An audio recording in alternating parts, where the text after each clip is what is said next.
Hi guys. Right, let me just see who comes in and stuff, and yeah. And yeah. Right, let me just turn that down. Okay. Hope you're all well, fun and dandy. There's one person watching, I think that's me watching, so I'm just going to wait. That's actually 4. Drop a comment below, just say hi please, so I can actually see you and hear you, and just comment to see if that you can hear me as well. Yeah. So, do you want to hear about my hair dye incident while we're waiting? Right, so hairdresser's appointment. Haven't been to the hairdresser's for about 8 weeks. 7 or 8 weeks? Yeah, 7 or 8 weeks. On Thursday I went and just decided to have an ombre of pinks and purples in the bottom of my hair. Yeah, all my clothes that are white or creamy or anything that touches is turning pink even after I've washed it and dried it. So I've just spoken to my hairdresser and they've realised they haven't put the seal on. So I've now got to go back and have my hair done again. I don't mind, it's free. Right, how is everybody? Good evening. Michael's well. Terry and Susan. Hi. Hi Emma.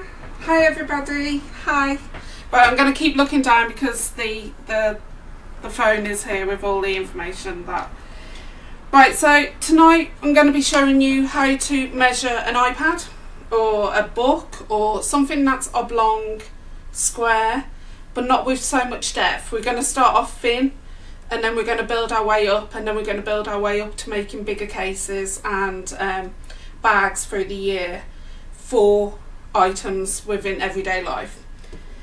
So there is a formula for tonight and we're going to talk about it on my sketch pad here.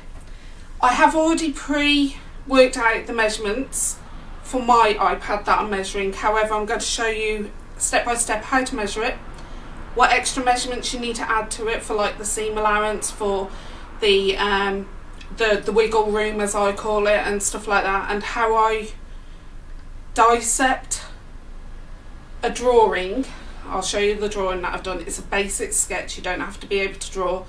I'm going to dissect a drawing and work out what parts I need to cut and what I want as interfacing, what I want as fusible fleece and stuff like that. So basically you can work out what you will need for your iPad and how you want it to work.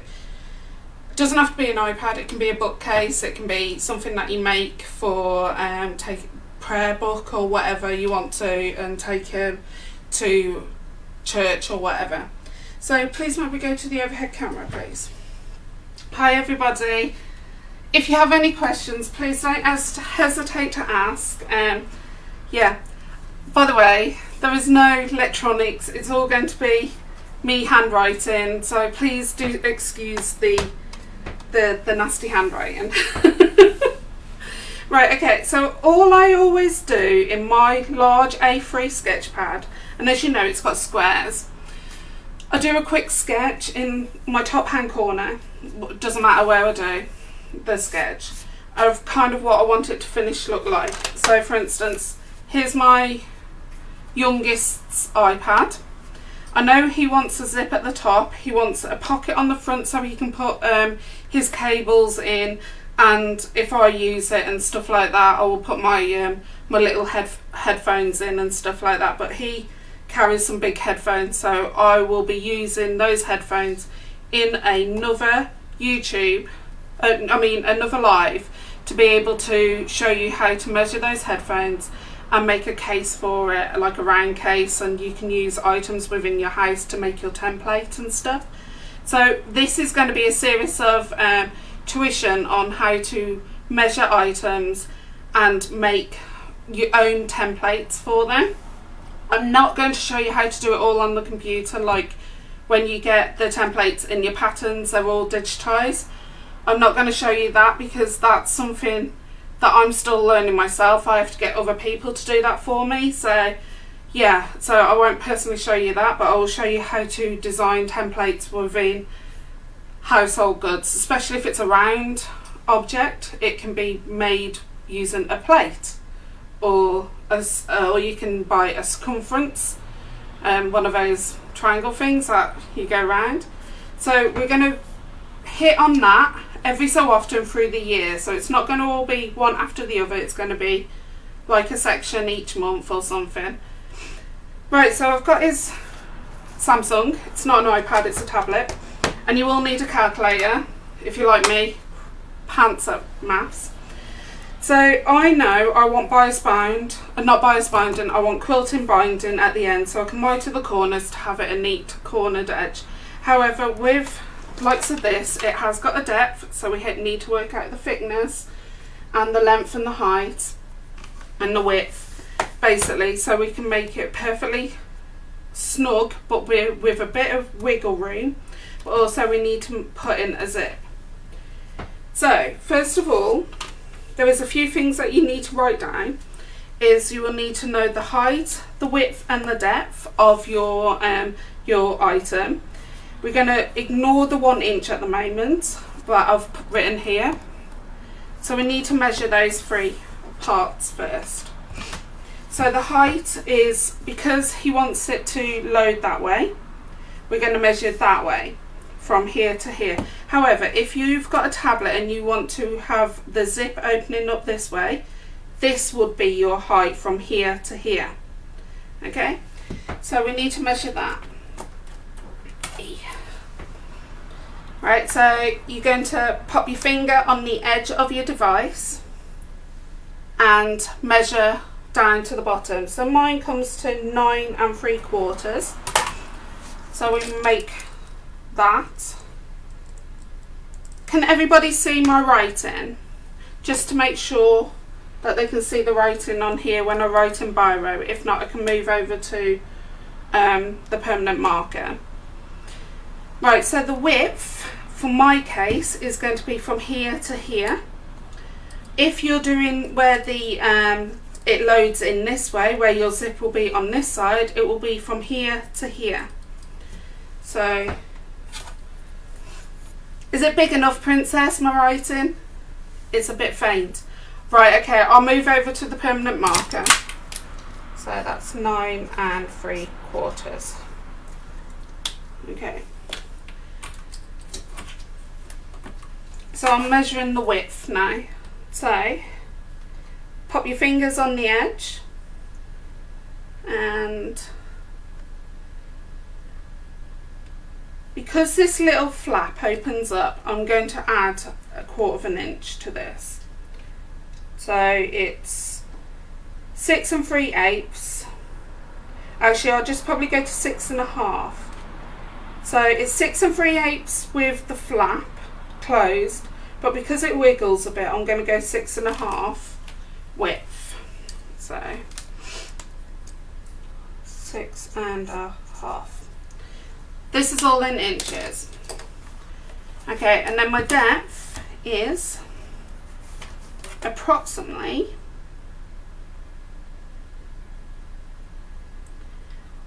right, okay, so it's 1/2 inch. So that's, oh, wrong pen, then pop that away. So that's 1/2 inch. Okay, so the next thing you need to do is add the wiggle room. So my wiggle room is going to be what I call where my tabs go. So it means that I can fit in the device. So I'm adding 1 inch to each of those measurements.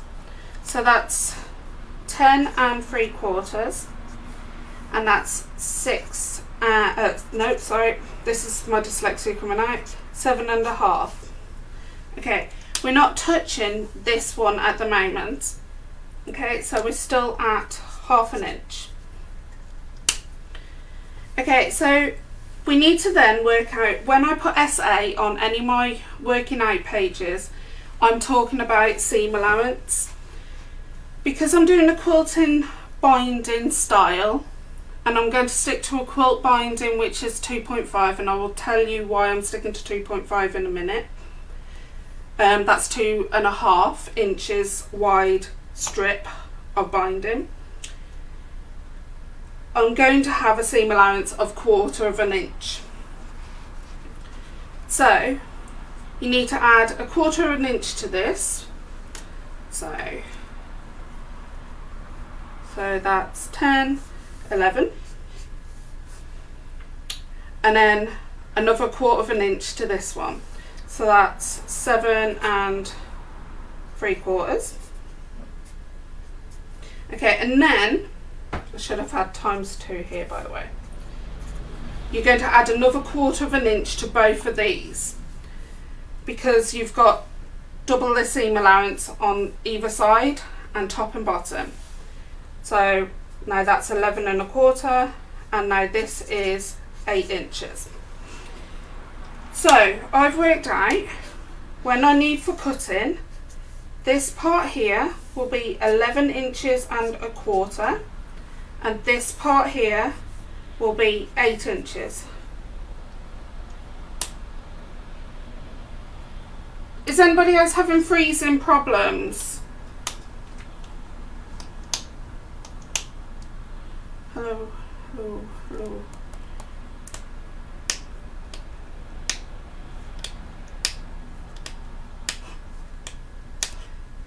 Is anybody else? It's okay for me.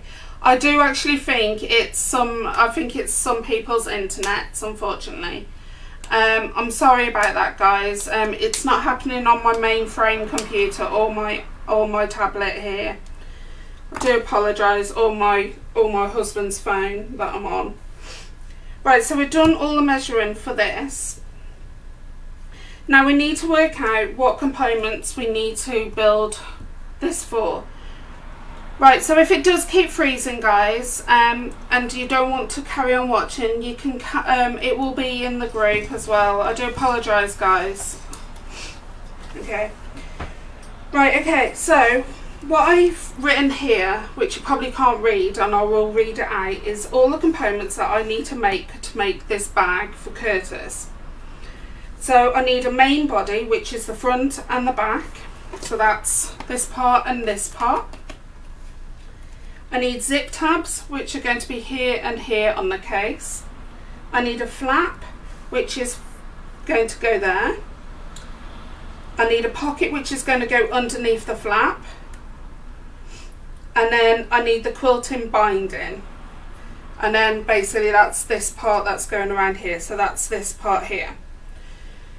So I've made my list of the components. I now need to make a list of what order I will be sewing that in.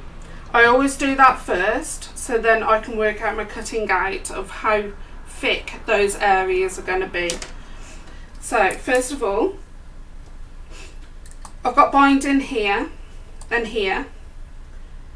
So that's always going to be the last component that you're going to put on. So I'm going to put binding at the bottom. Now I've moved over to my biro, guys. I will read this list out once I've finished. Then I'm going to move on to my finishing of the bag.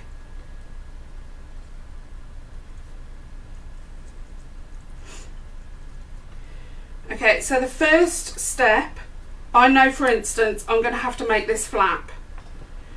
So I'm going to add the flap here. Then the next step I'm going to have to make is that pocket. Now you're probably asking why I have to make the pocket and the flap first.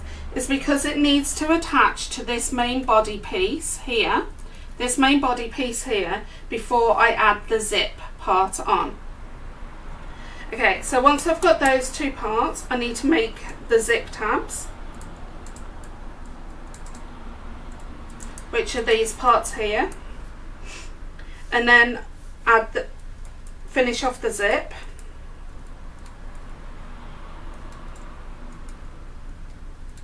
Okay, the next part will be this part here. I will have to attach this to the main body, to one main body.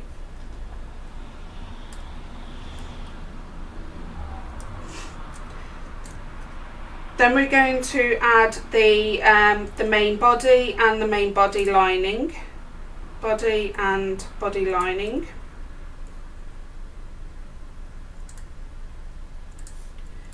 To the zip.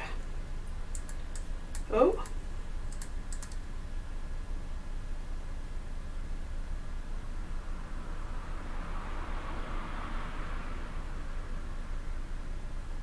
Oh, I'm so sorry, Susan and Terry.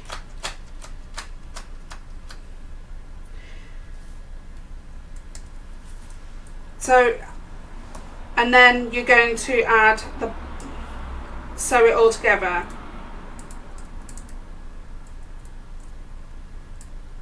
Okay, and then we'll move on to that. So first of all, we will make the flap and the pocket and then attach that to the main body. And then we're going to make the zip tabs on the end of the zips. And then you're going to finish off the zip, which is complete the zip completely with the lining. Then we're going to add the lining and the main body to the zip, which I probably just repeated. Sew it all together.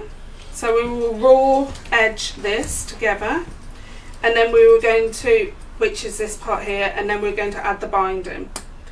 Right, so we need to write those components down here and work out what we need to cut out. So we've got the main body. Okay, so on the main body, so that's this part and this part, we will need the main outer fabric. So main outer fabric. You'll need your lining fabric, which is inside. Then you'll need your stabilizers, and obviously we will need to pad this out, so we will need to add not just interfacing, we will need to add something to pad it. So I'm going to use H640. So we're going to use interfacing and H640, which is fusible fleece. Okay. So you need to write down how many items of these you need to cut. So we have 2 main outside fabric pieces. Then we will have 2 internal lining pieces. And then, because I've done a lining, I need to start asking myself a question: do I need to interface that lining? Now, if you're using H640, my advice is to always, especially when it's an electronic device, use interfacing on your lining as well. So not just on your main outer fabric, use interfacing on your lining fabric too. So I need 4 pieces, and then obviously I need H640. I need 2 pieces which are going to attach to the main body pieces after I've interfaced it. Now the next question you need to ask yourself is, if you weren't using weren't binding the edges, the raw edges, you need to basically work out whether you need the fusible fleece or fusible foam in that seam allowance. Me personally, because I'm doing a quilt binding style finish, I'm going to leave the fusible fleece inside that seams, so it gives my binding a bit of a beef all around, and it makes it look a bit more crisper and stuff. So I'm not going to trim this back, so I don't put any notes next to this to say trim back to X amount. So we just need to work out the body cut.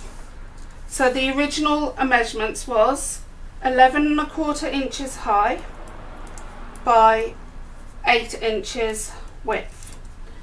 So I know my cut, and then I just have to cut that out. So my next thing I have to do is my zip tabs. So my zip tabs. Right, so with my zip tabs I tend to go wider than I need. Plus I also do 2 as a sandwich, so I have a lining and an outer, because I sometimes don't like seeing the raw edge of a zip. So this part here of the zip, I like to fully enclose it.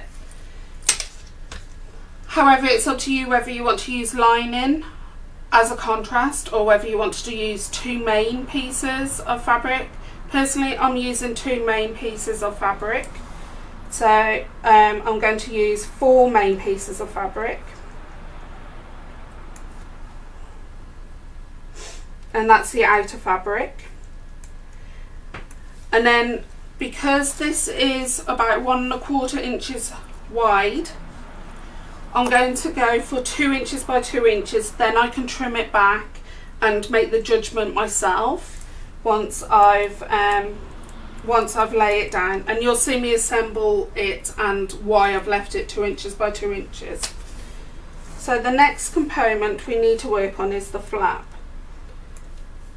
Right, so I've got this angle here, and I'm going to show you when I come to the fabric on how to do that angle. But this present moment I'm just going to do the measurements and stuff like that.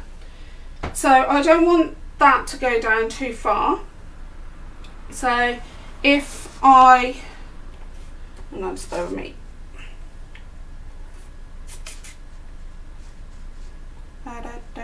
I have this written down somewhere. Yeah.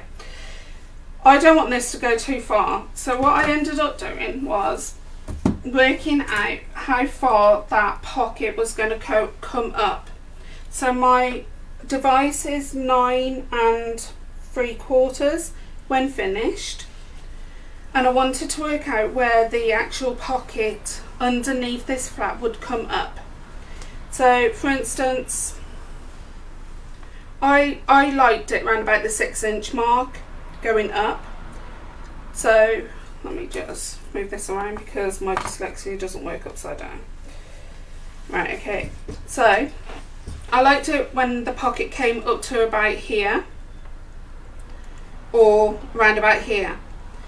So I decided to get one of my cables and fold it up. So I've got one of my cables and folded it up before without breaking any wires or anything like that.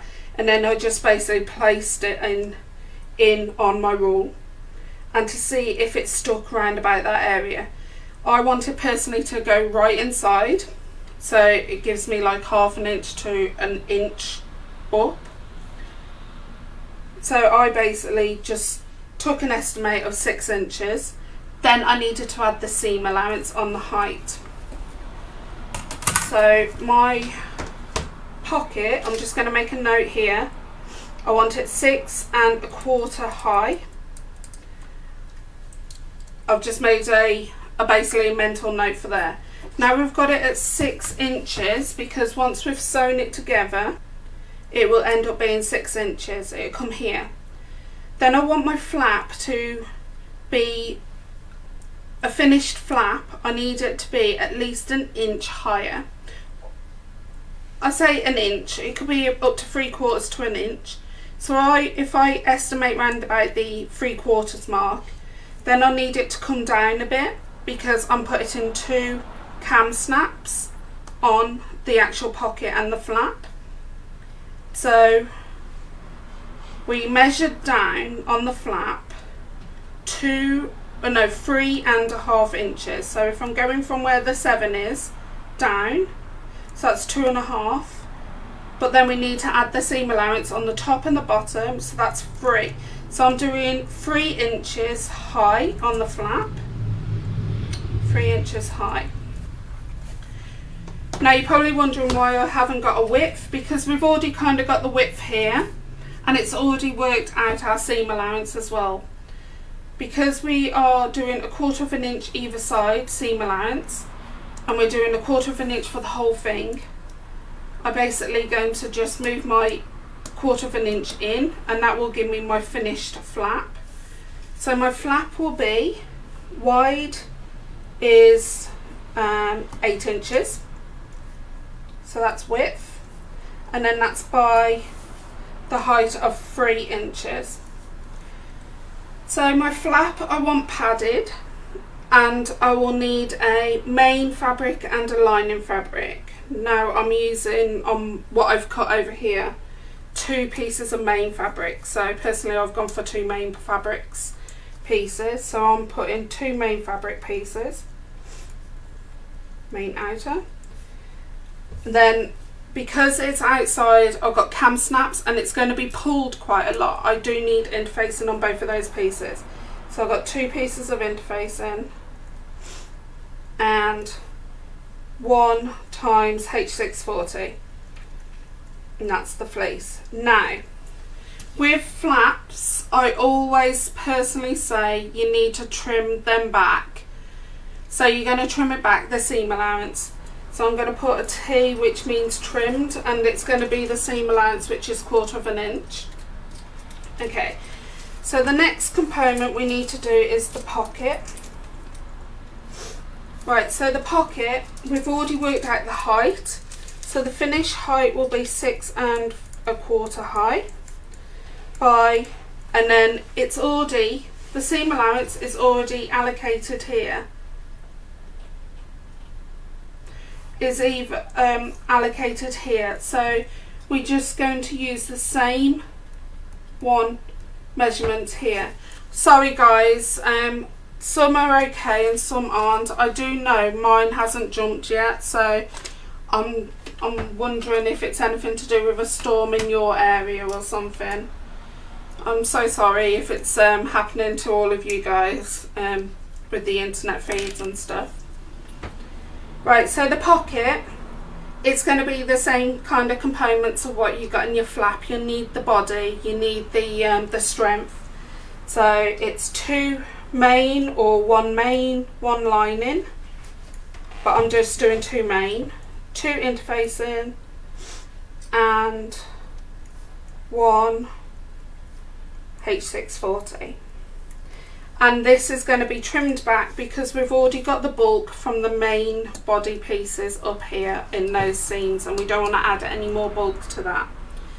Right, so we've done the pocket, the flap, the zip tabs, and now the main body. We're going to work on the last thing, and that's the binding now. Okay, so I'm grabbing this binding here because I don't know how many of you know how to quilt or how to do quilt binding, but quilt binding is normally a single fold, wrong sides together, so it gives you a nice thick part here. Now when you're sewing this onto some fabric, so this is your fabric here, you'll put the fold into the middle and you'll sew 1/4 inch all the way around. Then you will bring this over and fold. So your 1/4 inch seam allowance is there, your fold. Then you will fold it over that bulk where that seam is, and you'll bring it out to the other side, which is the back part of here. And then that's when you will sew along this part. Now I folded it 1, 2, 3, 4. That's 4 times, plus you've got that bulk in the center. So you need to add 1/4 inch 4 times. So that's 1/4 inch times 4. So that gives you 1 inch. Then you've got to allocate for that bulk in the middle. So that bulk in the middle is generally the depth of 2 H640s, plus all the other bits and pieces like the fabrics and the interfacing. So if I just grab what I've cut out,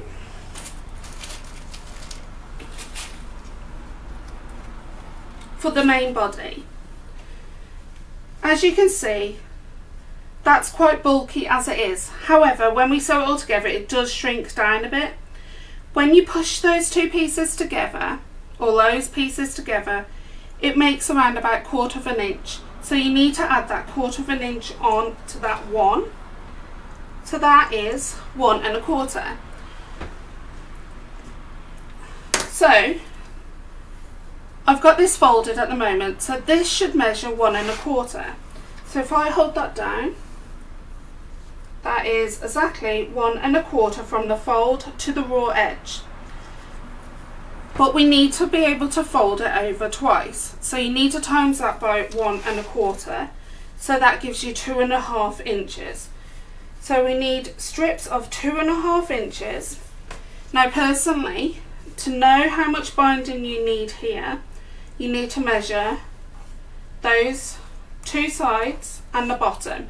Now it could be, if you're doing the zip this way, you need to measure the 2 small sides and the bottom, one of the long sides. So the way we're going to do that is where Becky has maths problems and she has to get a calculator out. So I have two long heights at 11.25. So on my calculator I have to type in 11.25, by the way. And I've got that times 2 because I've got two long edges. And I've got one short edge. So I've got plus 8. So let me just add that up. So I've got 11.25 times 2 equals, so that's 22.5 plus 8. So I may need a minimum of 30.5. However, I'm going to have raw seams if I don't do anything with my binding up the top. So I like to do this folding trick, which I will show you. So I need to add at least 2 inches on top. 2 inches either side, so that's 4 inches, so that's 34. However, when I cut this out, I did basically salvage to salvage. That was 44 inches. That gives me a lot of wiggle room. And then even if you're left with a little bit left over, it means that you can put it in a jar, save all those scrap ends of your quilt binding, join them all together and have a scrappy binding on a quilt or on a project and that. So I'm going to do 44 inch by 44 inch, and that's just salvage to salvage. That's how I work out what I'm making for an item within the house, or like for the kids if they want one making for their camera, or for instance I'm going to do one later on in the year for like the Nintendo Switch, because it's got little knobbly bits that stick out and the little joysticks, whatever they're called. I'm going to be making Michael's laughing at me. It's my Nintendo Switch, but I don't know what they're called. I only play I don't play Animal Crossing. I don't even have time for Animal Crossing no more. So I'm going to be teaching you how to measure around things on other items, but this is how I basically work back to front, and this is why I said I can't design a pattern from just templates, if you understand. I have to draw it out first. Not many designers work this way. They draw the templates and work forwards. I work back to front, if you understand where I'm coming from.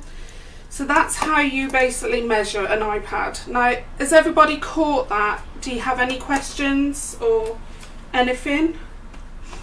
Because then I'll get making this on the live.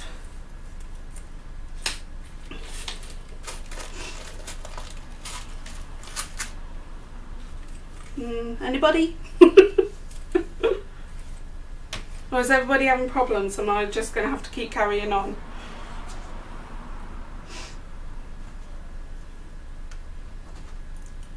Okay. Oh, no, it's really clear to understand. Awesome. Thank you. Right, okay, so can you take the wild child's device, please? I call him the wild child because he is a bit of a loony tick. Curtis. I'm not talking about Michael here, I'm talking about Curtis, the youngest. You're a bit of a loon yourself. I'm a loon, I know. I admit it, but he doesn't admit it. No questions, very interesting though.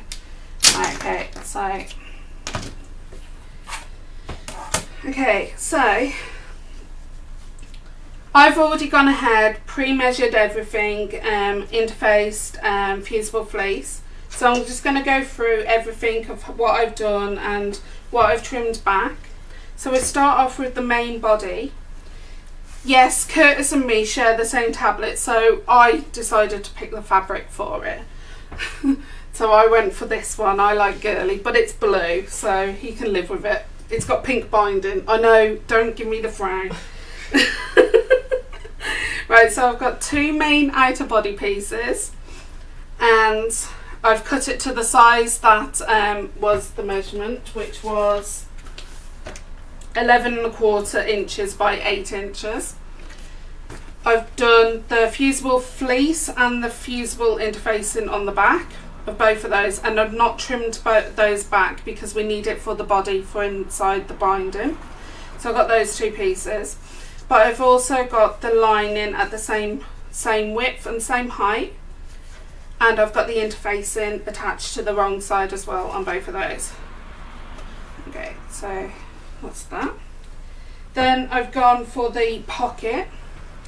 So the pocket, I've got two main outer pieces, but technically you can have an outer piece and a lining piece, it's totally up to you.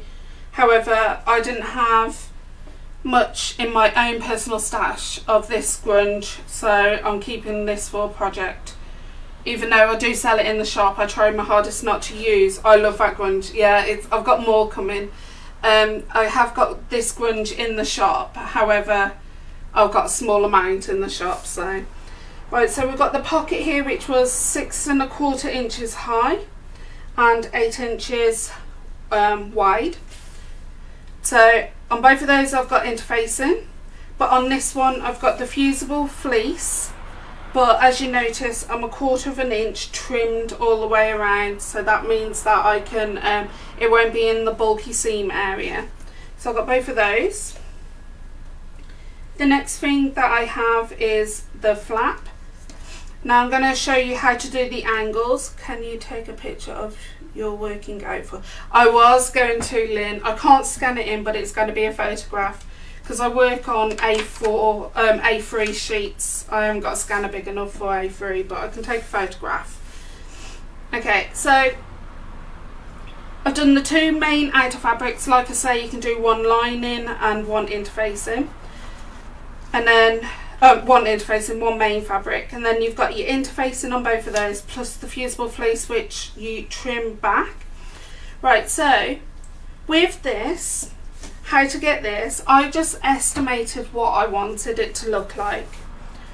Personally, do what I used to do, measure 2 inches up, 2 inches in, find something curly and draw around it. You can do that, but however, once you've done it on one piece, you've got to pop that one piece on top of the other main fabric piece and then trim around that, so because that's your basic template.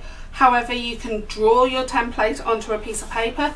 This is why I have graph paper rather than normal paper, because graph paper helps me work out like 2 inches. These are 1/2 inch squares or 1 centimetre squares. This pad is, I've picked up the 1 centimetre square pad. So I basically use those markings. These pads are great from Amazon if you want to start learning to design bags for personal items at home. So I would grab one if I was you, so then it's just basically easy. And then when later on in the year I'll tell you how to work out quilt blocks as well, and you'll need a squared graph paper anyway. So okay, so you've got this. So I basically went, I need to measure 1½ inches in by 1½ inches up.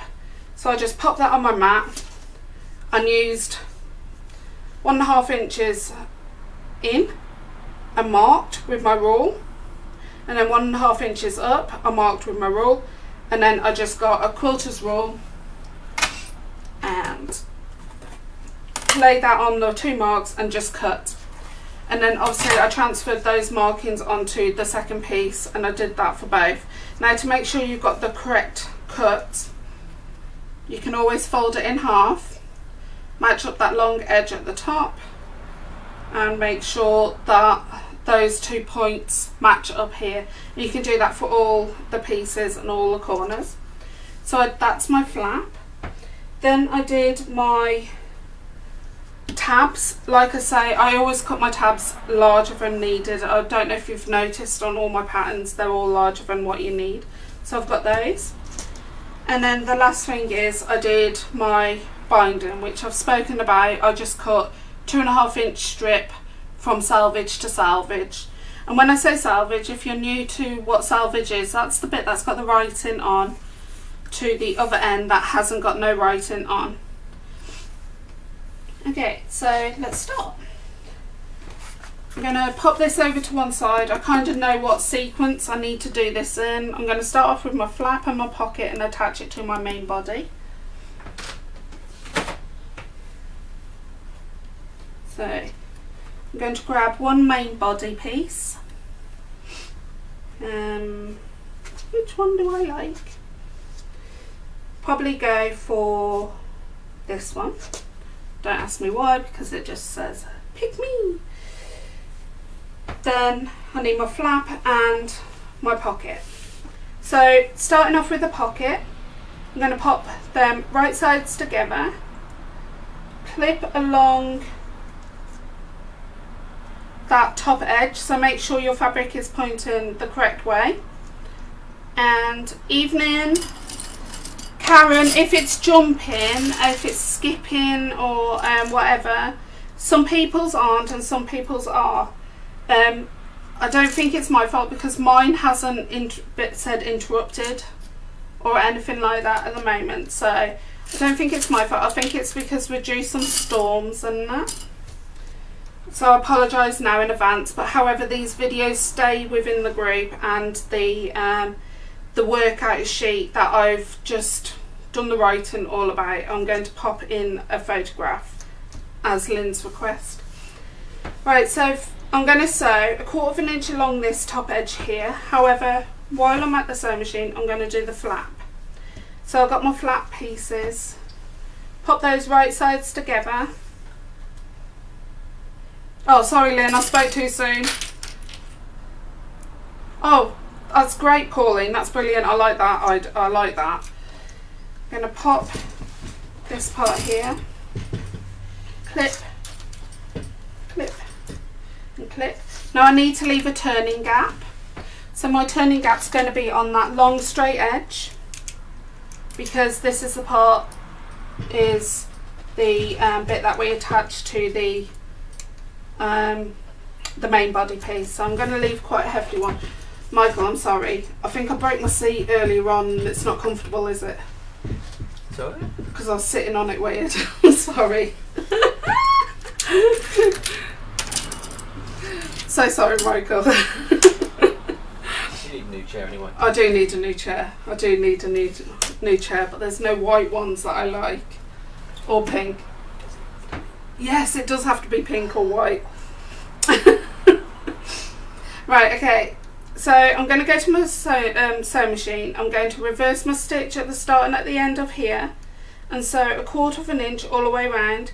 Make sure your needle is down when you pivot around those corners, and make sure you reverse your stitches at the start and at the end. We're not going to sew this part here. And then on this pocket, I'm just going to sew along this top edge here 1/4 inch. Make sure you reverse your stitch at the start and at the end. Please may we go to the front view camera. For the first time tonight. Right, so I've got my basic sewing needle, which is a size 14 actually, because I'm quilting. Not quilting, I was quilting, I was putting the binding on a quilt earlier on, so I've got size 14 needle in here at the moment. But because I'm using fusible fleece, size 14 to size 16 would be ample enough. If you're using foam, I would say a size 16 needle. However, if this is your first project, do fusible fleece. It's going to be so much easier of you working and pushing and pulling. Just make sure it's easy for you, so you're not put off on your first bag, at least anyway. Right, so I'm going to use a stitch length 2.2 on my machine. However, it can be a 2.4 on some machines. Just bear with me. Sort out this foot pedal.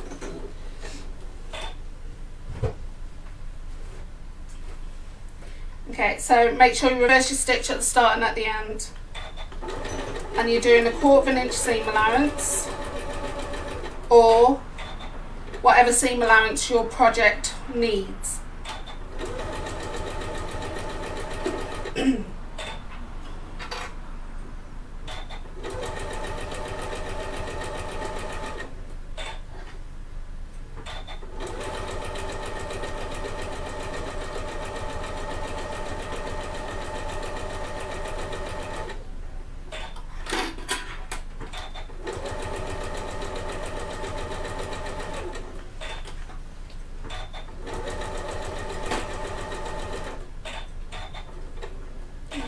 last bit.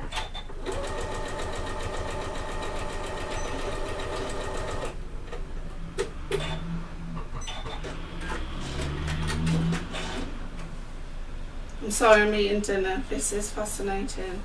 Inside Palestine. It is, this is, my mum taught me these techniques and I'm so thankful for her, but I'm happy to teach people the basics. I don't know the computer side of things and how to type in the measurements and it does all the circumferences for you. I don't know that stuff, but I can happily teach you this stuff.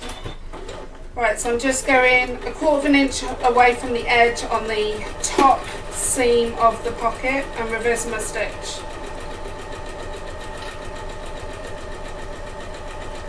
At the start and at the end of a reverse.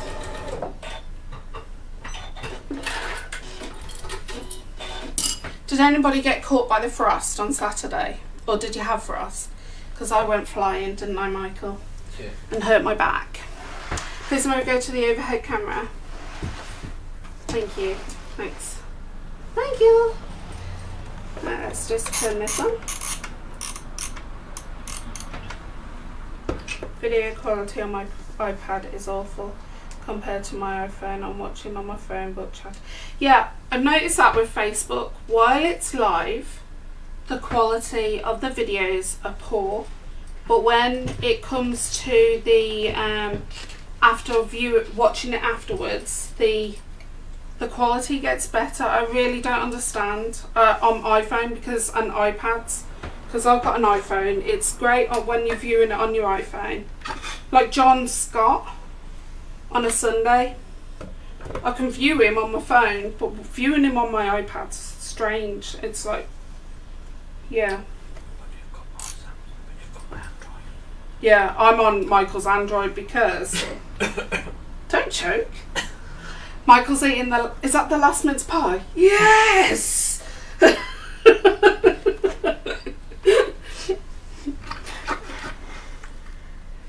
How do you turn the captions off? Right, okay, so I'm going to show you on here. Right, okay, so you've got tap the screen and you'll see a little speech bubble in the corner. Tap the speech bubble and it'll turn red or turn a different colour.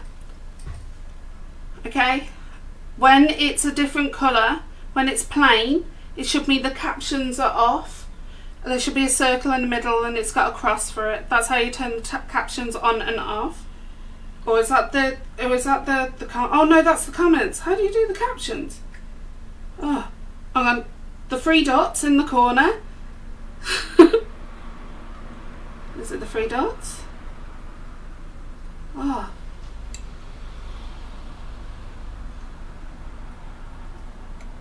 I really have no idea. I did this the other day. No, honestly, I have no idea. Sorry. Can anybody help Lynn out? Yeah, I'm missing the CC button. That's what it is. There is normally a CC button up here or down here. Let me go this way.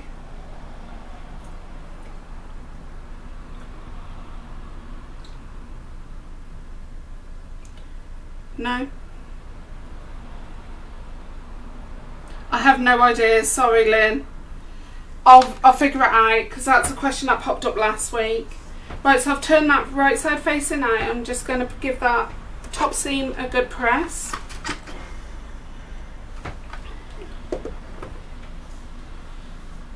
Okay, and then we're going to turn the flap the right way. So where I've got these corners, I'm just going to trim at an angle.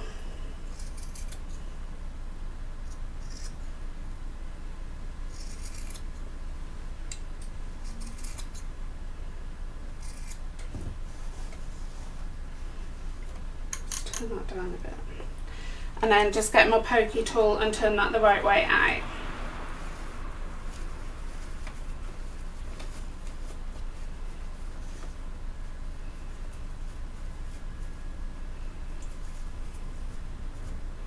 Poke out those corners.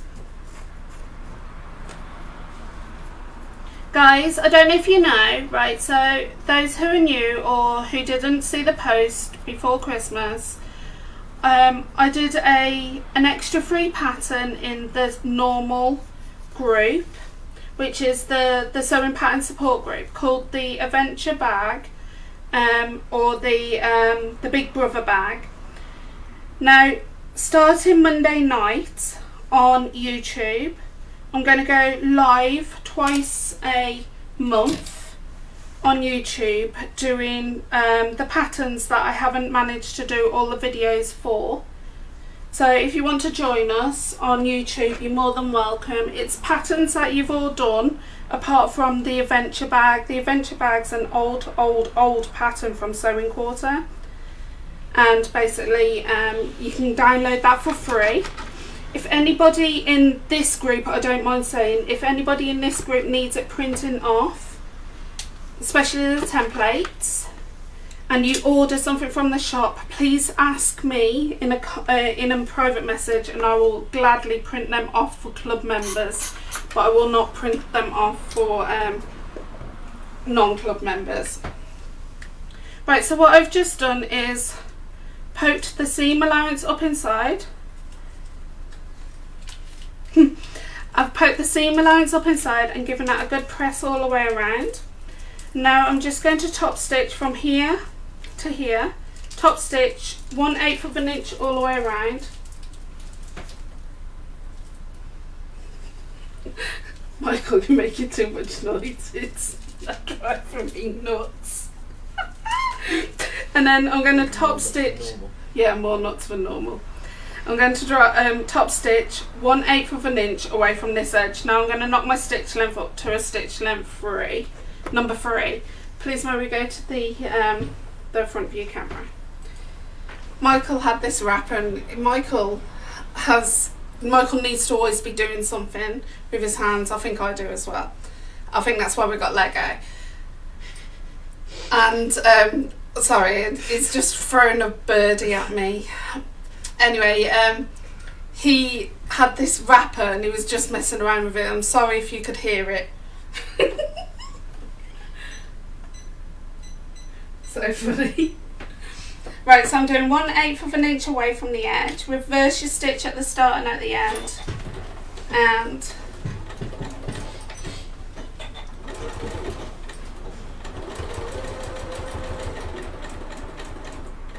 I'm doing a stitch length number 3.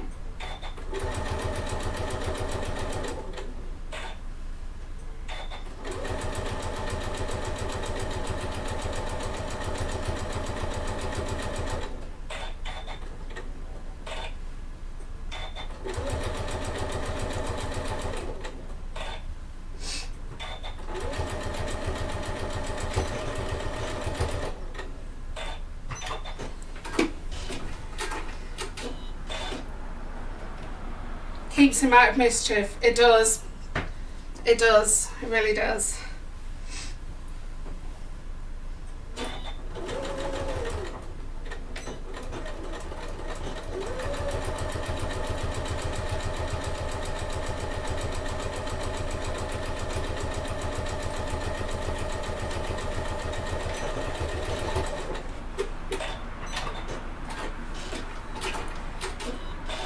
Okay, so please may we go to the overhead camera.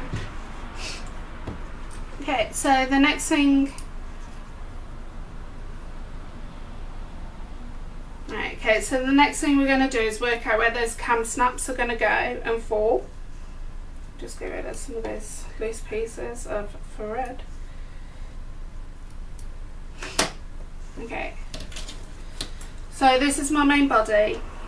This is where my pocket's going to go at the bottom. And then I'm going to measure up from the pocket 1/4 of an inch, 1 inch, like I said previously. Make sure that's straight first. Could be off on my cutting out. No, I'm not off, it just wasn't straight at the bottom. Right, so I'm going to measure 1 inch up and draw a line across. Oh, Michael, can you go overhead, please? I did. So sorry guys. Right, okay, so I've got my main body, got my pocket at the bottom, make sure it's straight, so measure from the top. Lynn, do you want to come and do the production for me? Right, make sure the pocket's straight and it's straight at the bottom here. Okay, then we're going to measure 1 inch up from that pocket edge and draw a line. I'm so glad she did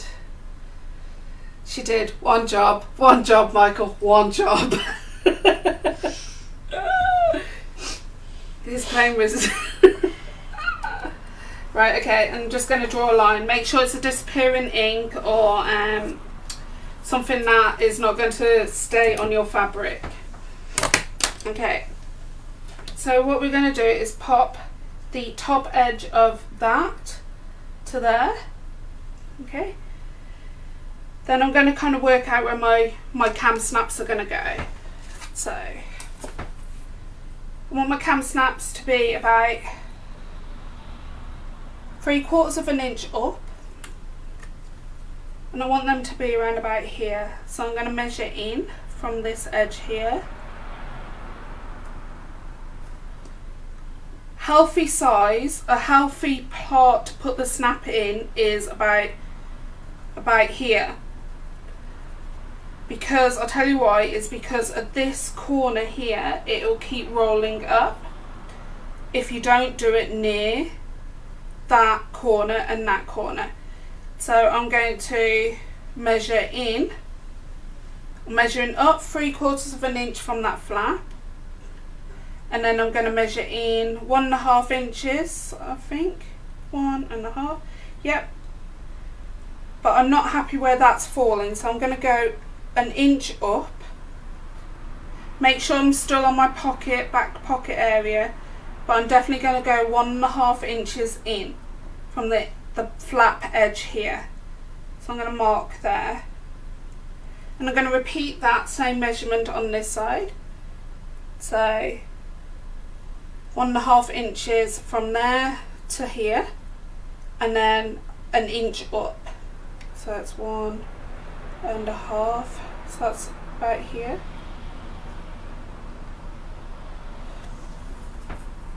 Okay, so where these corners are, I'm just going to make sure they're at the right distance. So that's 1 inch, and that's just over 1 inch. Let's get rid of you.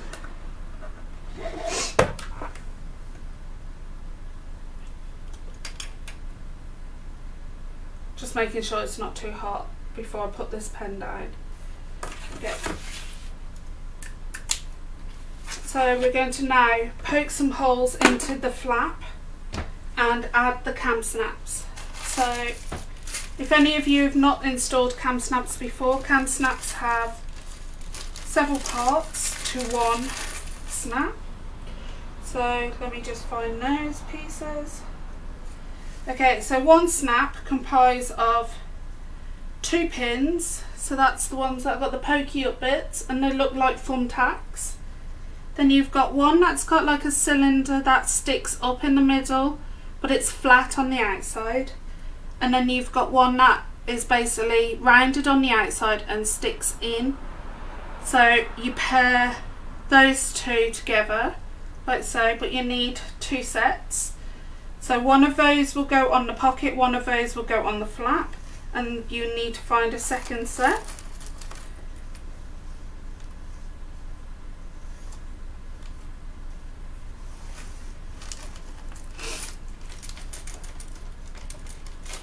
Okay, so you're probably wondering which one will go on the pocket and which one will go on the flap out of these 2 pieces here. This one here will go on the flap, and this one will go on the pocket. So that's the one with the tube sticking up in the centre and the flat around the outside. And then the one that sticks on the flap is the one that's rolled on the outside and sticks up, and then the bit in the middle dips in. So we're going to take that part and that part, get tailor's awl, and I'll get my special tool.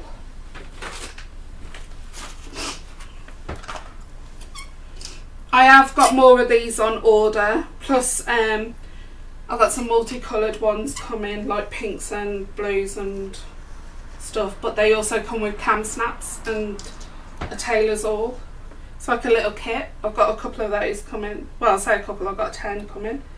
Right, so we're going to poke a hole here. And you're going to poke it all the way through. Okay, and then you're going to do it on that hole there as well.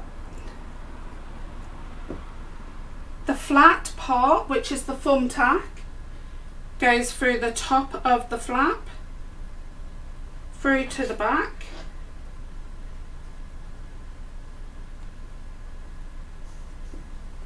Oh, thank you, Pauline.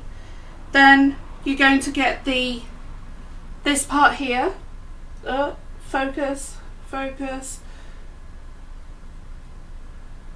Is that in focus, Michael? Mm-hmm. Yeah. That part there, the bit that goes in is going to go on top of the actual what's it called? The pin. Then you're going to get your pliers. The black bit of the pliers is where that cap will sit in. And then this part here, where we have to crush that centre pin that's coming through, is the bit that sits on this see-through rubber bit on here. So make sure it's perfectly sitting correctly before you squash it all together. Yep. And you squash as hard as you can. No, because I've got a bit of arthritis, I'm going to have to do that a couple of times. Okay, and then you'll find that pin that was sticking out, this pin here that sticks out of that bit that's sticking inside out, will crush, and as you can see it's probably crushed. There you go. It'll crush in the centre and split, so it basically holds that part into place. It's not moving, it's not pulling out. So we'll do this one now.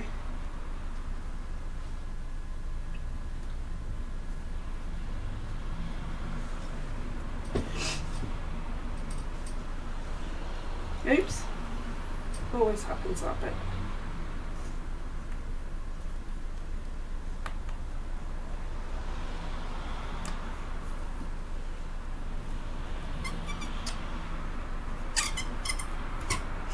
Okay, so that's actually set. Now I'm not going to do the pocket ones yet because I'm going to cheat. And you can do this for a lot of projects. I'm going to attach the flap first to here. So I'm basically just going to run some quilter's tape along this edge here of the flap.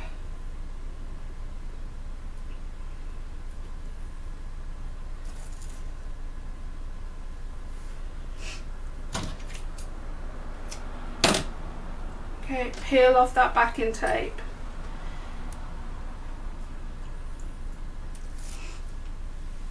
Okay, you know there's going to be 1/4 of an inch either side gap, so I'm going to guesstimate that, but match it up to that line.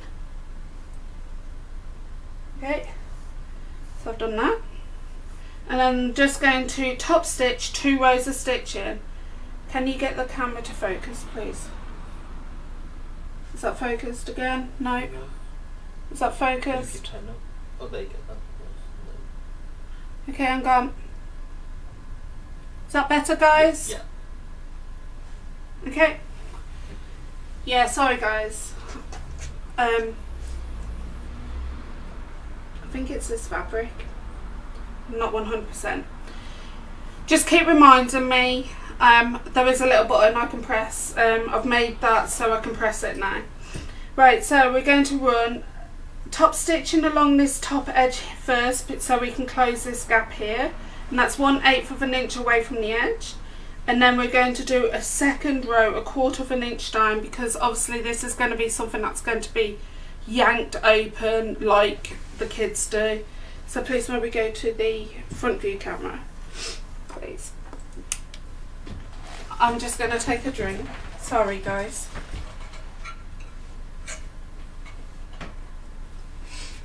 Right, so I'm top stitching at 3.5 because we've got 2 pieces of fleece and we want it to look nice.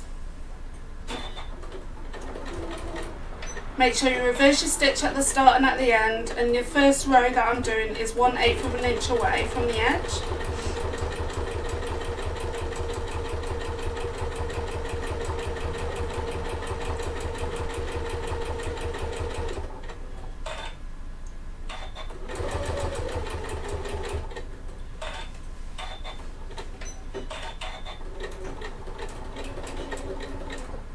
Okay, and then I'm just going to move it down 1/4 of an inch so I can do 1/4 of an inch top stitch as well.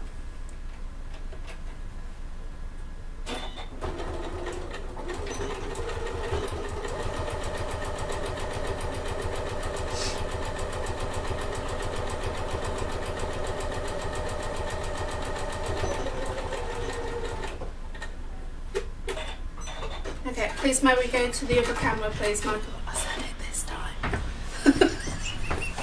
Overhead, I can't hear overhead. It's gotta be utter.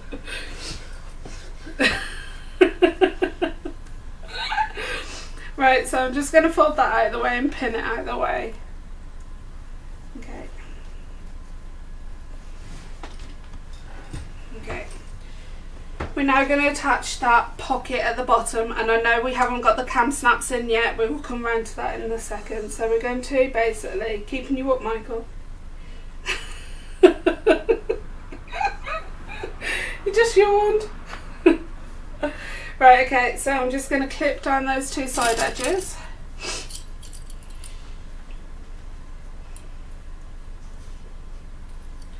Down the 2 sides. And this part here. Now technically you don't really need to add any fusible interfacing, fusible fleeces to the flap and to the pocket. However, I know personally that my earphones will go in here and they're quite expensive, so I want a bit of padding on it, especially because I've spent that much money on it. But you don't technically have to add the fusible fleece if you don't want to, it's totally up to you. But I advise, if you know you're going to make it for a gadget, add the fusible fleece, because if you're making this for a gift or for someone to buy, you don't know what they're going to carry personally. Right, so I'm going to base stitch 1/8 of an inch away from the edge, reverse my stitch at the start and at the end, and then I'm going to install those cam snaps. Please may we go to the front view camera. Thank you. I'm just keeping my stitch length at 3.5 and I'm doing 1/8 of an inch away from the edge.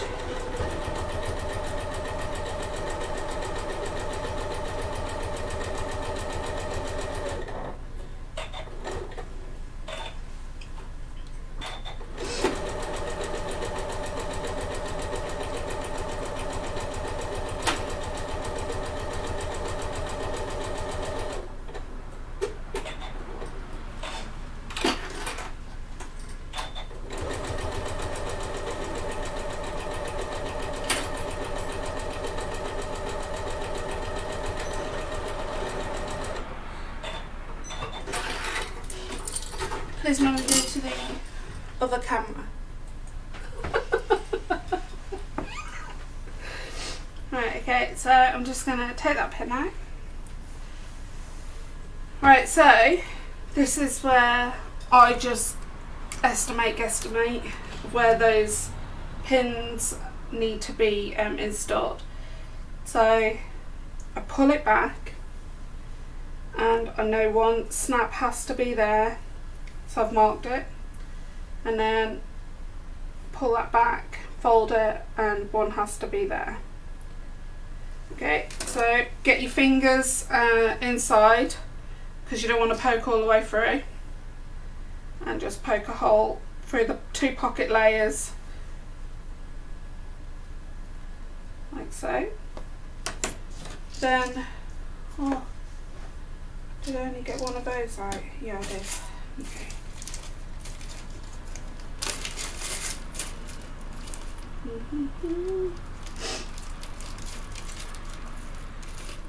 There you go. Okay, so you're going to get the... Oh, it was there. Oh. Right, so I'm going to get the foam tack. That's the one with the sticky out bit. And I'm going to go up inside here and find that hole. Put the holes there. And poke that pokey bit out through to this side. Okay. And then you're going to get the male part of the snap. Add that on. Then you're going to get your tool and close it up.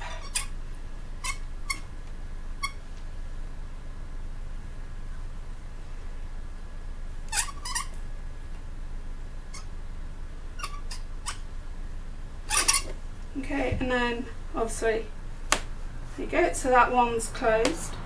Do the next one, get your foam tack, go up inside, get the pokey bit to stick out.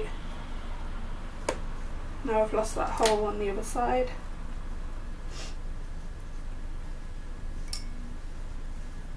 There it is. Poke that up, get the male part of the snap and squeeze the pliers.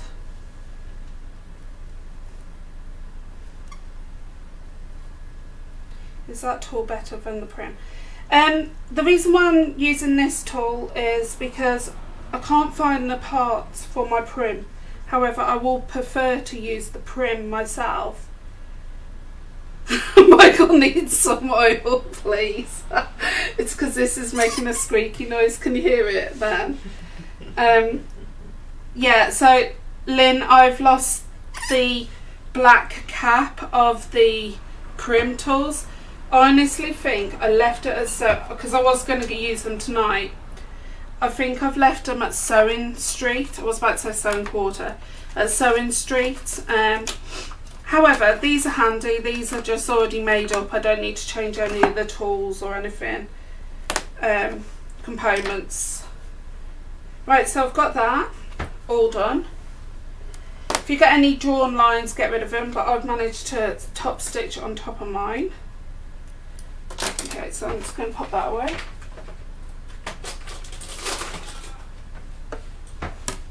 Okay, so we're going to pop this to one side and we're going to work on the zip tabs next. So where's my zip tabs? Okay. My zip is way too long, so I need to cut it down. So I know I want 1 inch. I'm going to say 3/4 of an inch to be fair, because where's Curtis's tablet? Can I have Curtis's tablet, please? Thank you. Yeah, I'm going to say I need 1/2 inch of tab each side. So I'm going to measure the top again and take 2 1/2 inches off and then just add in the seam allowance. So we've got 8 inches minus 2 1/2 inches, which is 1 inch, which is 7 inches. We need a zip that is 7.5, and there's a reason why I'm saying 7.5, because remember we've got a seam allowance to add in for the tabs. So I'm doing a 7.5 zip. I'll trim this down. 7.5, which is there.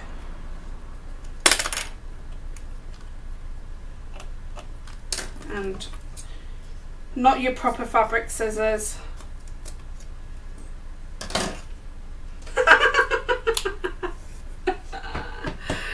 Poor Curtis. Right, okay. So I've got my zip hole in the centre. I'm just going to get one of my zip tabs, pop that on top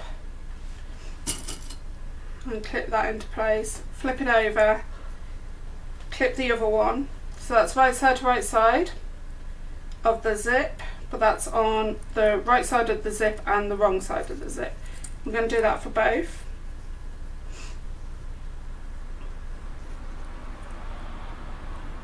Sides of the zip. Now we're going to sew 1/4 inch away from the edge, from top to bottom. Not going to reverse my stitch because I've got overhang on each side. Now the reason why I have overhang is so if I go a bit jagged, it doesn't matter. I can compensate for it when I get to on the zip part. Please may we go to the front view camera. I'm just going to change over to my walking foot because the machine does not like using the normal foot, the A foot, on zips. Really doesn't, especially going over zips. Can you pick that up for me, please? Thank you. Can I have it? Cheers. Thank you. And just pop those in.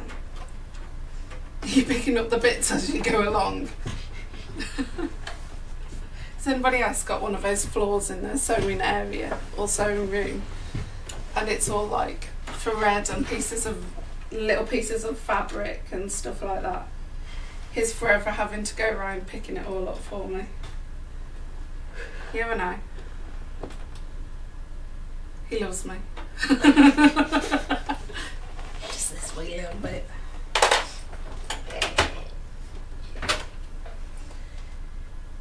Nice hidden dive on the floor.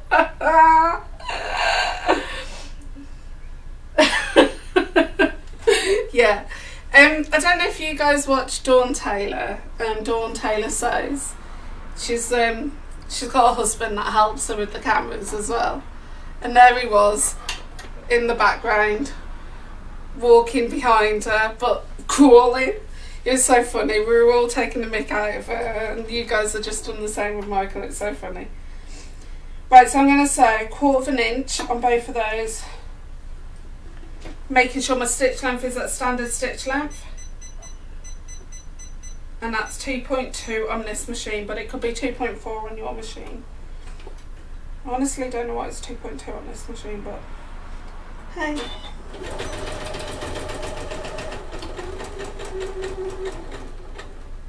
Right, so that's that one. And then the other one.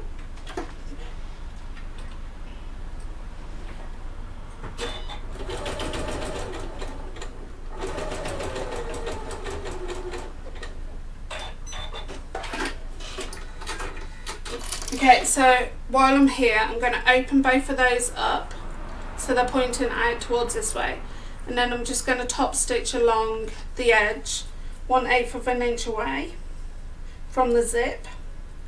Make sure you reverse your stitch at the start and at the end, and when you reverse your stitch, because the tabs are wider, you're going to reverse your stitch at the start and at the end where the zip tape starts and finishes. You can press it open if you want to. I'm just going to finger press mine. And I'm going to knock my stitch length up to a number 3.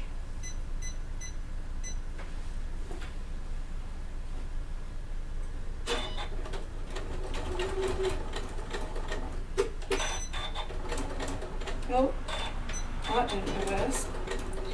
There you go.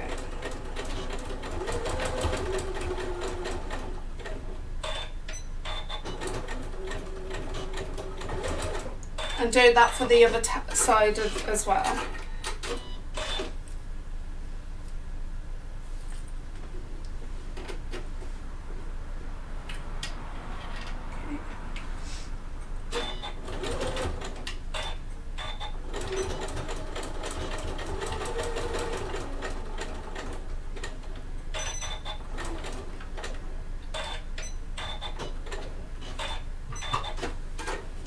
Okay, please may we go to the other camera. Thank you. Thank you. Great transition there, Michael. I thought Becky had called Michael. I saw that too. Subtitles, hilarious. They're renaming you. Right, okay. Your words. It's my words, it's my pronunciations, it's my lisp, I know. Right. When you try and talk to Siri. To Siri. Oh yeah, has anybody got Siri on iPhone or iPad? And if you ask Siri to, you know, if you go illuminate on your phone, illuminate or luminos or whatever the Harry Potter symbol thing is, luminos, isn't it?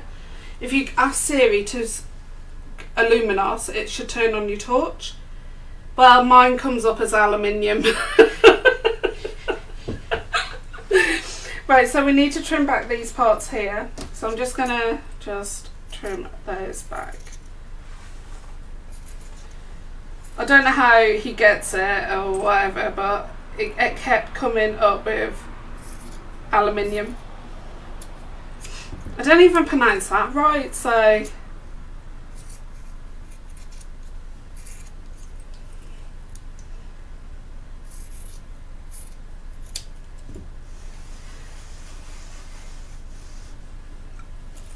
right, okay, so I've got the tabs trimmed back. I know they're too wide here, that's fine.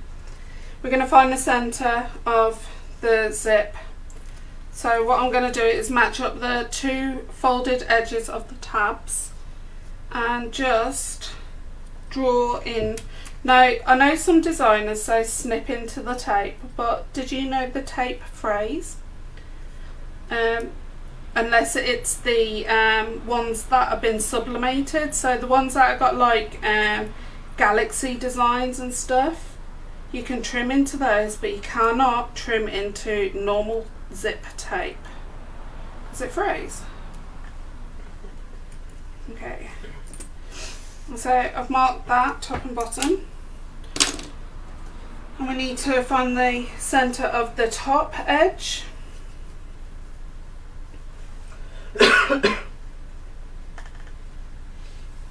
Didn't you know, Princess? Yeah, it turns on your torch. Okay, so I've got the centre part there. I personally like my zips to open that way, so that's left to right. Sorry, dyslexia moment, that's my left, so it needs to start from my left. So I'll match up the two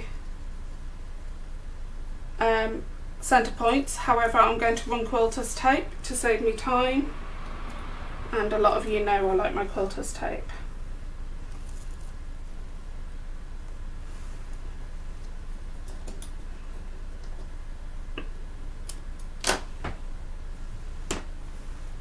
Okay, so I'm going to peel off that backing tape.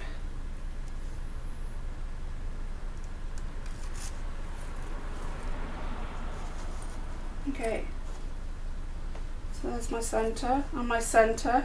Right sides together, so that's the right side of the zip to the right side of the main outer, and stick that into place. And then I've got my overhang of tab here of 1/2 inch. And I've got my overhang of 1/2 inch there. Okay, and then I'm just going to run quilter's tape along that edge as well.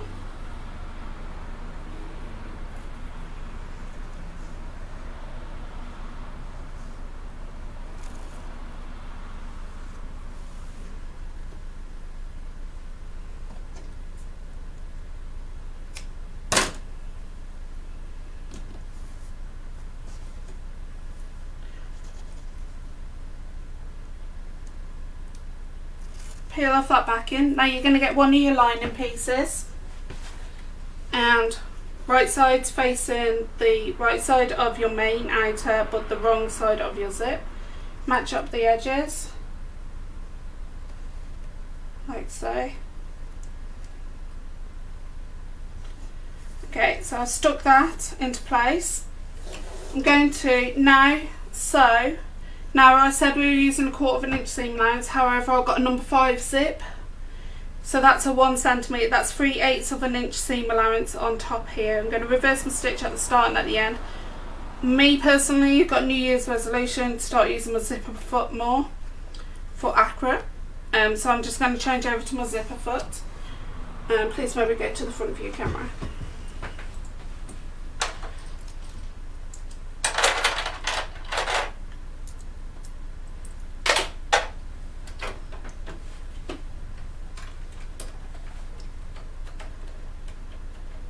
I got asked the other day, why do I have to keep opening it? Got little fat chubby fingers here. I can't get little mince sausages going underneath here. It's just, I can't. I tried. My little chubbies won't get underneath. Okay, so I'm just going to sew using a stitch length 2.4. Move my needle over.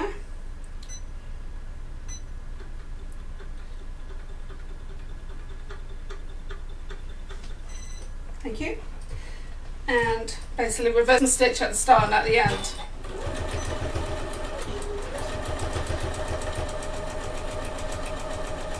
Right, so move that zip pull if needs be.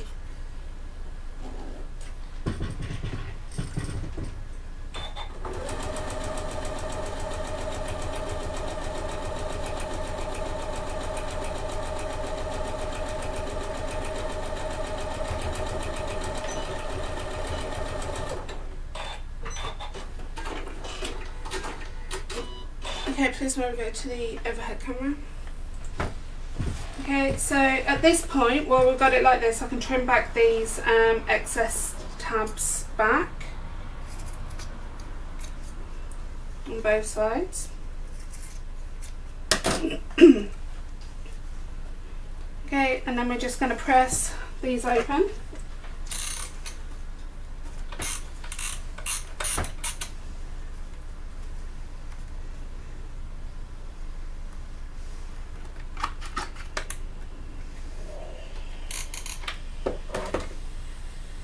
I'm not going to top stitch at the moment because I personally find it hard to top stitch with my zipper foot. So I'm going to wait until I've got my walking foot back on. So I'm just going to leave that as it is and then top stitch both of those sides in a minute. Make sure your lining is all the way down to the bottom here. And then we're just going to start on this side with the main. Now if you wanted to and thought about it, you could have added a second slip pocket and flap onto this part here. It's totally up to you. I'm personally, just for quickness tonight, I'm just going to stick to what I've done. And I'm just going to run quilter's tape along that edge there. Find the centre top of the back. So obviously this is my top here. So I'm going to snip it into that.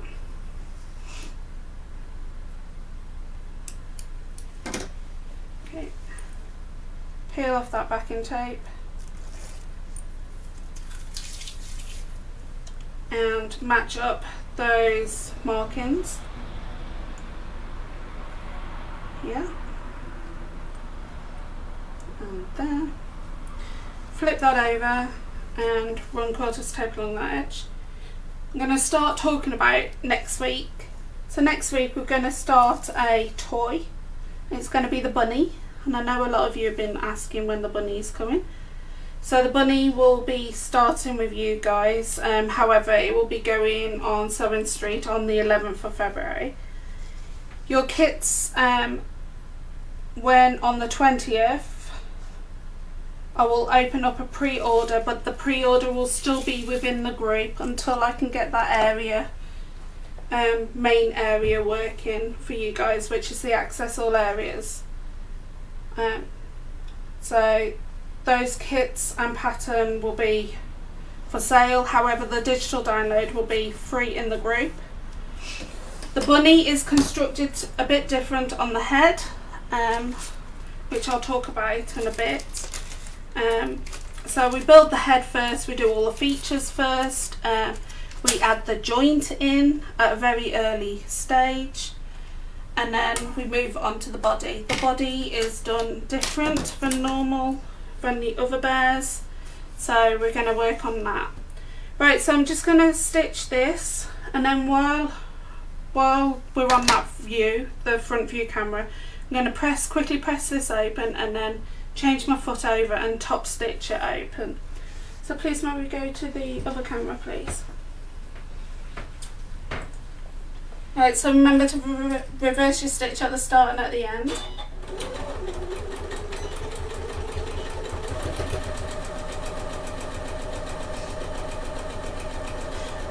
Michael, can you just do me a favour? Can you just go into the purple section and get rid of the RJF Makes for me, because I'm going to just stay on this camera for a bit. So that's the arrow in the purple on the left hand side. That's it. Just turn off the image. That's the eye of the image. That's it. Thank you. We'll just leave it like that for the rest of the evening now.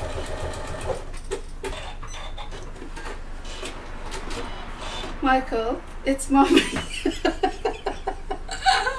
Right, I'm just going to press that open. Might as well just stay on this camera so you can see what I'm doing in this view. Okay. He still won't let me have my birthday present. Another thing came the other day. Too right. It's Curtis's birthday this weekend anyway, so got him as a Lego set. So I'm hoping he likes it. He should do. Daddy will probably end up making it. No, it's for Curtis. Right, okay, so where the zip is, I'm going to top stitch either side 1/8 of an inch away from the edge, making sure I've got my lining flat underneath and out of the zip area. I'm going to change my foot over because we don't need this foot no more. And I'm going to put my walking foot on.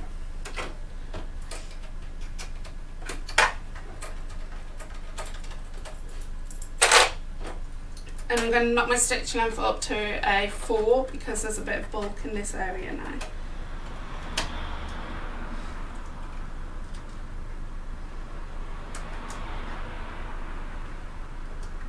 And don't forget, if you've done it in this order that I have, make sure your needle is back in the centre when you're top stitching this next part. So let's move my, oh, it won't do it while that's open.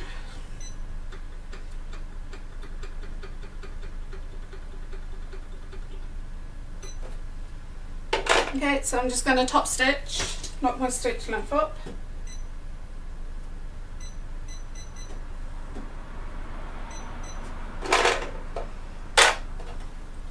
And top stitch.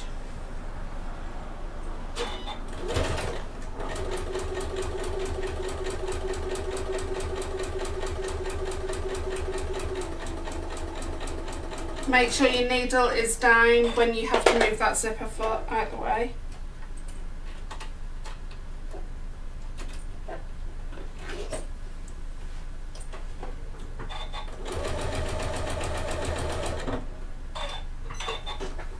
And do the other side.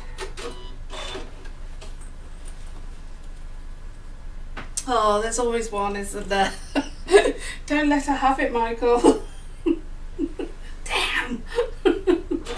To be fair, if it is what I think it is, the Lego kit that I keep pestering for, I've got several to do anyway, so it's fine. I just like to see my pile growing of Lego kits that I've still got to complete. It's all Christmas presents, I just haven't got managed round to doing it yet.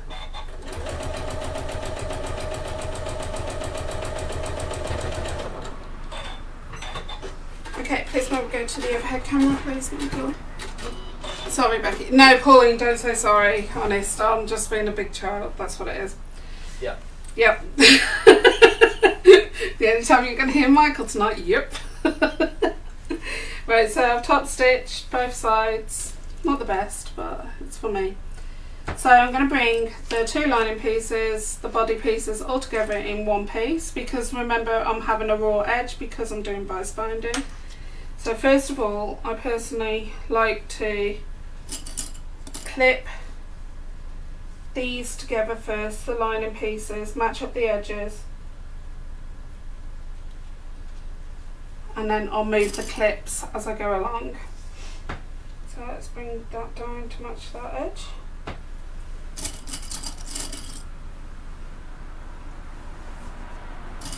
Just means I know I will get the binding in that area. Okay, so work on this part here, the back. Right, so that tab I'm just going to poke up, bring that together, and move that clip to there. Same with this side. That tab, that zip tab, I'm going to poke up, bring the two seams together, get that and clip there, and then just clip that edge at the bottom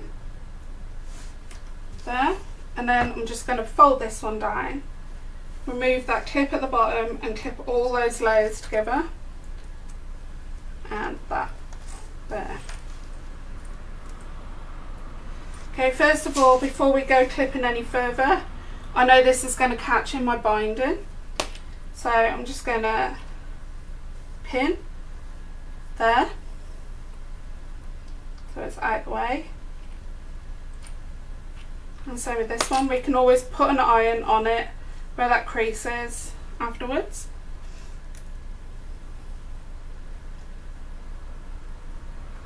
Okay, just be careful if you want to tuck it up inside. Okay, so it's out the way. You're going to clip down the two long edges.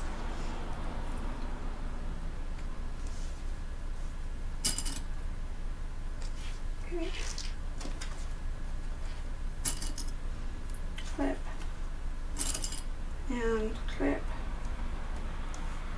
What iron have you got? I need a new one. Right, so this is the, right, so it's made by Tower.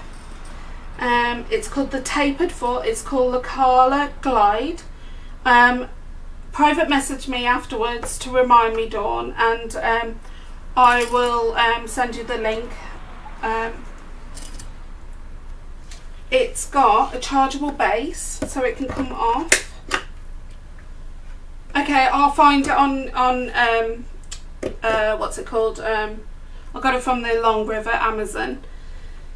And I'll put the link in. It's got a chargeable base, but however, I don't leave it on long enough to charge up, because you have to leave this physically on for it to charge up. So I don't know if you need that base. It's totally up to you. There is one below it which hasn't got the base, and I wish I went for that one now. Right, so I'm going to base stitch all the way down from edge to edge on these three sides. I'm going to base stitch at 1/8 of an inch away. If you go to the 1/4 of an inch, it doesn't matter. I'm going to say base stitch with a long stitch length, so I'm going to knock my stitch length up to a number 5. Please maybe go to the front view camera. So sorry.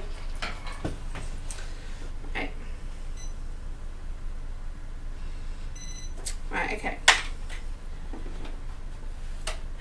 Now it's quite bulky at the start. You will definitely need your bulky seam aid or piece of rolled up cardboard or whatever, just to make sure the foot can go up that hill climb.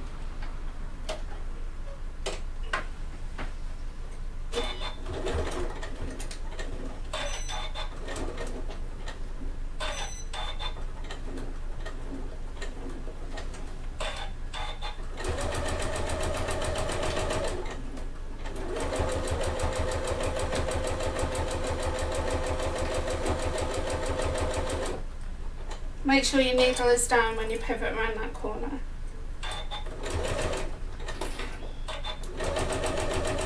And make sure you're catching all the layers as you go, because it's nothing worse than having to go back.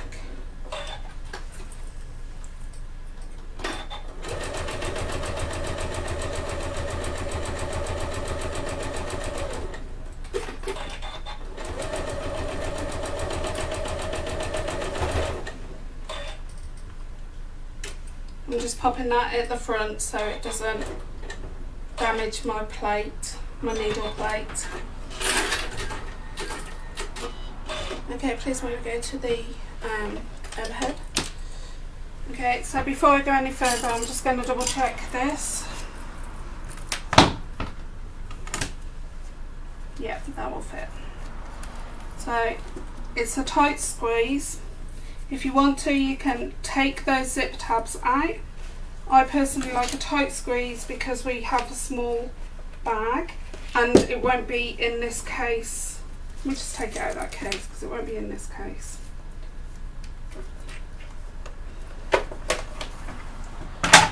Okay, that's better. It's a tight squeeze. That's what we wanted. There is still wiggle room inside so it can move around. And if you want to keep it in one of those cases, or basically not do the tabs, for in case of emergencies, you will have to encase the zips within that, but you probably could get it in, to be fair. So let's just double try it.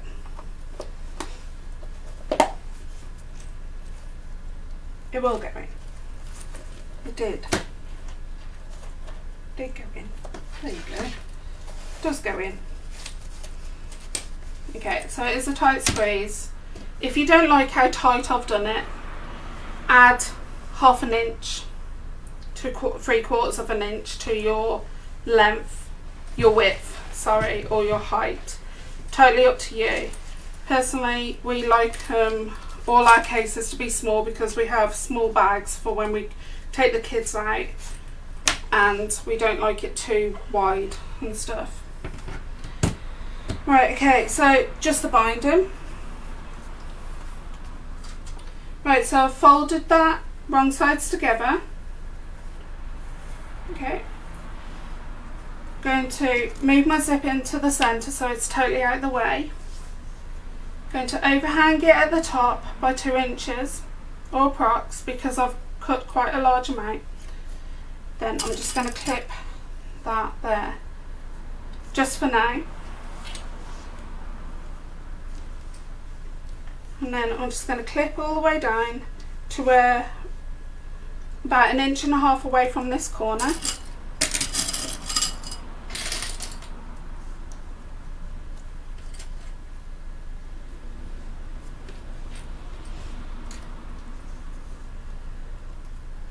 Okay, so where this corner is, you need to pop your finger here. You're going to fold this at a 45-degree angle, so until this edge matches up with this bottom edge. So this raw edge of the binding matches up to the raw edge of the base, and it should be a straight angle here where the fold is. You're going to really crease that. If you want, you can add it to your iron to it. I'm just going to finger press it. And what that's done is generated my stop mark. So because I'm working 1/4 inch away from the edge, my stop mark will be around about here, or where my needle needs to finish. So that's there. And that's that folded part. And I'm hoping that refocuses. Is that focused again, Michael? Is that gone focused or out of focus? It's focused. It's in focus, right. Okay, so that will be my stop mark where my needle needs to finish. Now for the start, I'm going to open this up. Am I? I'm gone. Because it's an open edge. No, we don't need to open it up yet, it's the next part. Okay, so we're going to overhang that, start from where the actual edge of the zip tape fit starts, and we're going to go 1/4 inch down all the way to here. I'm going to reverse my stitch, but I'm not going to go past that line. So when I see that line come into focus, I find sewing off at a point helps. Yeah, you can do that. I've just basically always done this method. I know, is it Victoria Kerrigan or is it Amanda Little that does the sewing off at an angle? Helps the fabric, but I've never tried it. I might try it actually. Okay, let's just clip that into place. Okay, so you're saying to sew off at an angle here. So I go, when I hit that point there, I sew off at an angle and come off to the point here. Is that what you're saying, Princess?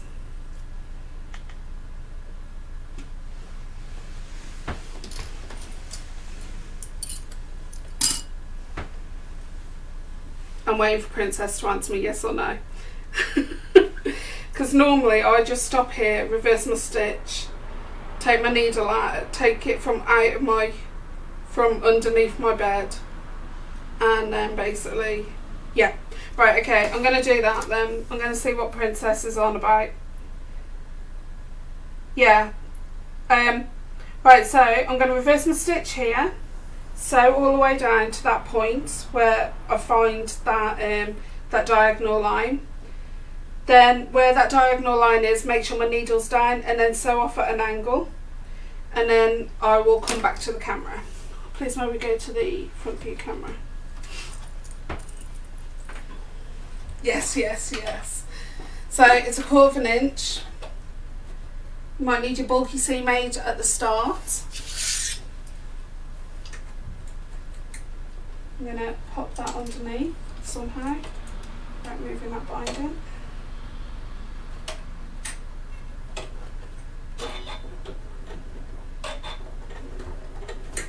Make sure you reverse your stitch and do what I haven't done, shorten your stitch length.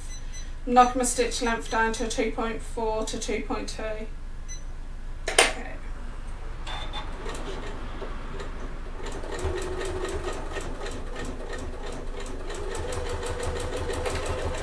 Feel where that flap falls, make sure your needle doesn't hit or sew on that flap. Mine's just cleared that flap area.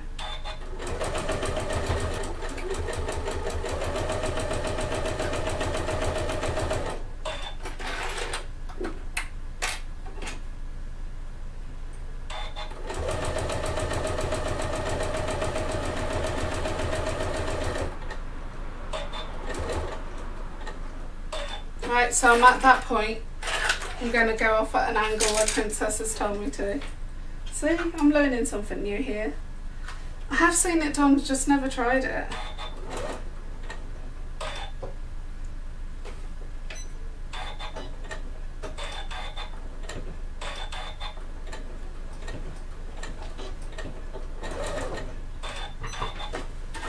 Right, okay, so the next one, please may we go to the overhead camera, Michael. Overhead, please. Yeah, so what Princess has told me to do is sew off at an angle here. So I'm going to basically fold that back upon itself. Oh my, it really does work, doesn't it? Okay, fold that to there. Pop a clip in. Public teaching the teacher. I won't call me a teacher, I'll just call me a Becky. Okay, I'm going to start doing this method now. Now she's told me. Right, okay, so got that to there. 45-degree angle.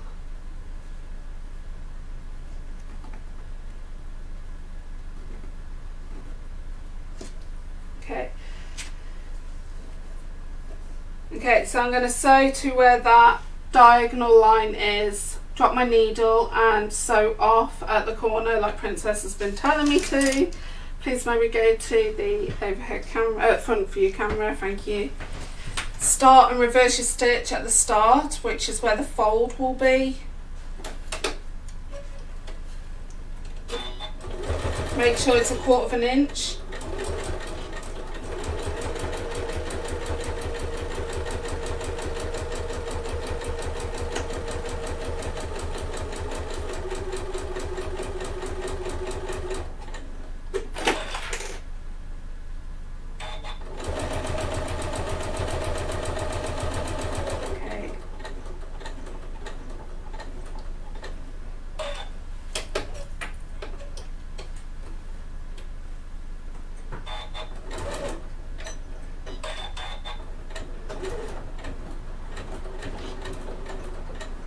Why have I only just wanted to learn this method on a live? It's crazy.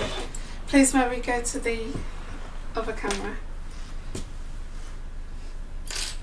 Thank you. So I've stitched off it at the angle and I'm just going to fold that over, pop that down. So let me just double check. Oh, wow! Oh, small things. I've just done a binding today as well on a quilt. Damn. Sorry, I shouldn't swear.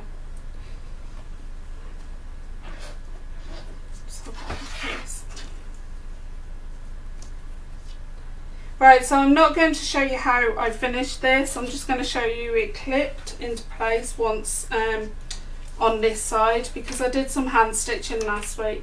You can go ahead and top stitch it on your machine. I'm not a confident top stitcher. If I know it's on view, I will not top stitch on the actual machine.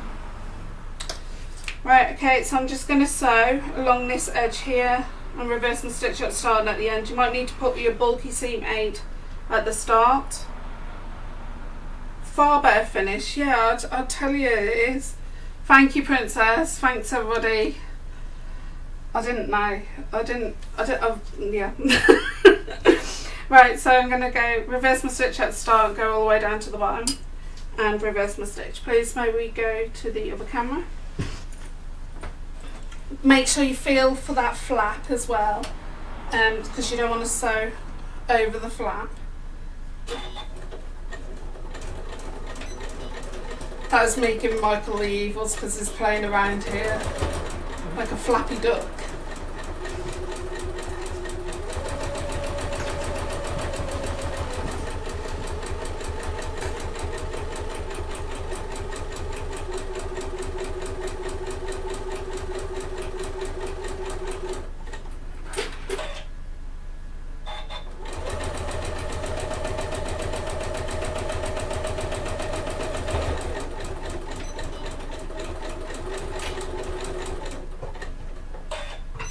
Please may we go to the info camera.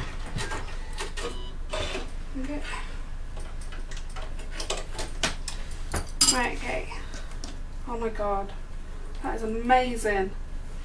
Right, first of all, I'm just going to press the flap into place. Click that into place. I'm going to press the binding out. So let's bring that. Oops.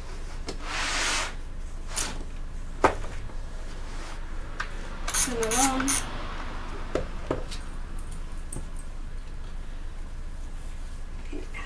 Leave the overhang at the moment, guys.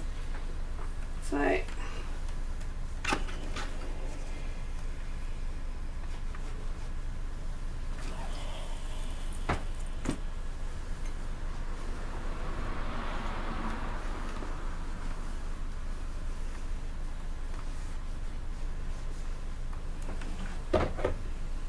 flip that over.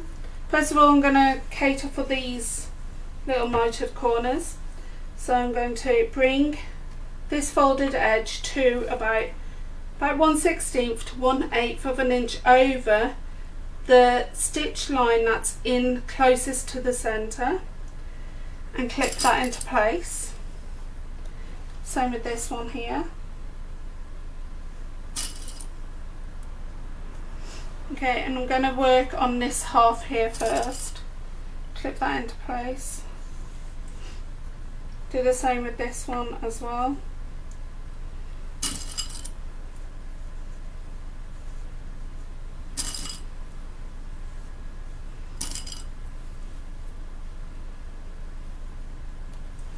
Okay, so where the miters are, so I'm going to fold it on this side first. Give that a really good finger press and then bring that up, and the miter should actually, if it's worked out right at the front, should miter up properly at the back, and it does. Okay, so I'll do that again, keeping it the same kind of style this side. I worked on this side first. Gonna fold that down, So it goes off at an angle. Finger press that corner there so it's at an angle. And then bring that over. That's slightly off. That's probably my sewing. Yeah, that's definitely my sewing. What's meant to happen is this mitre corner is actually meant to fit perfectly and match in the centre there. I've just basically, what I've done is if it doesn't match, like mine's overlapped here, if you push it a bit more, make it more flatter, you can actually make that mitre yourself. Okay. And compensate for that. So it should be a perfect mitre where that corner is.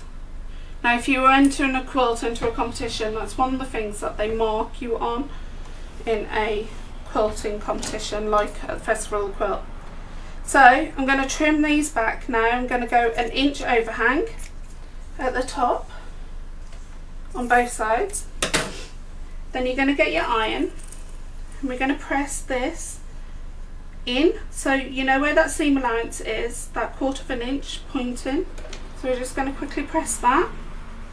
So that's pointing down flat. Would help if I had the iron on. Okay. Then you're going to bring this over that raw edge. So it's like so. Press it again. And then you're going to fold this part here in, up a little. It's about 1/4 inch away from that top. Just give that a little bit of a fold. So that's going to stop any overhang that will appear. So sometimes it likes to do this. If you were to do that, some people I've noticed get this raw edge.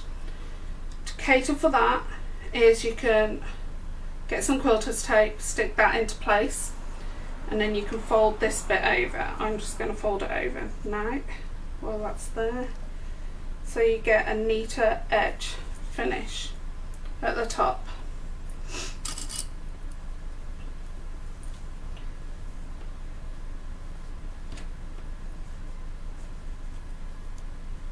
Okay, and do the same again. Fold that excess, give that a press. When I say excess, I mean that seam allowance from when we attach the binding to the actual case. I'm going to fold that over now, really tight against over that edge, and give that a press.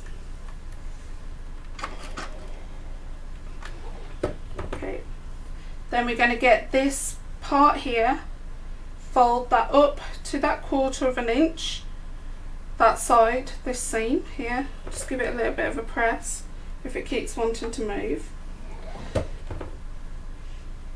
And then we're just going to fold that over so it's a neat edge and a neat finish.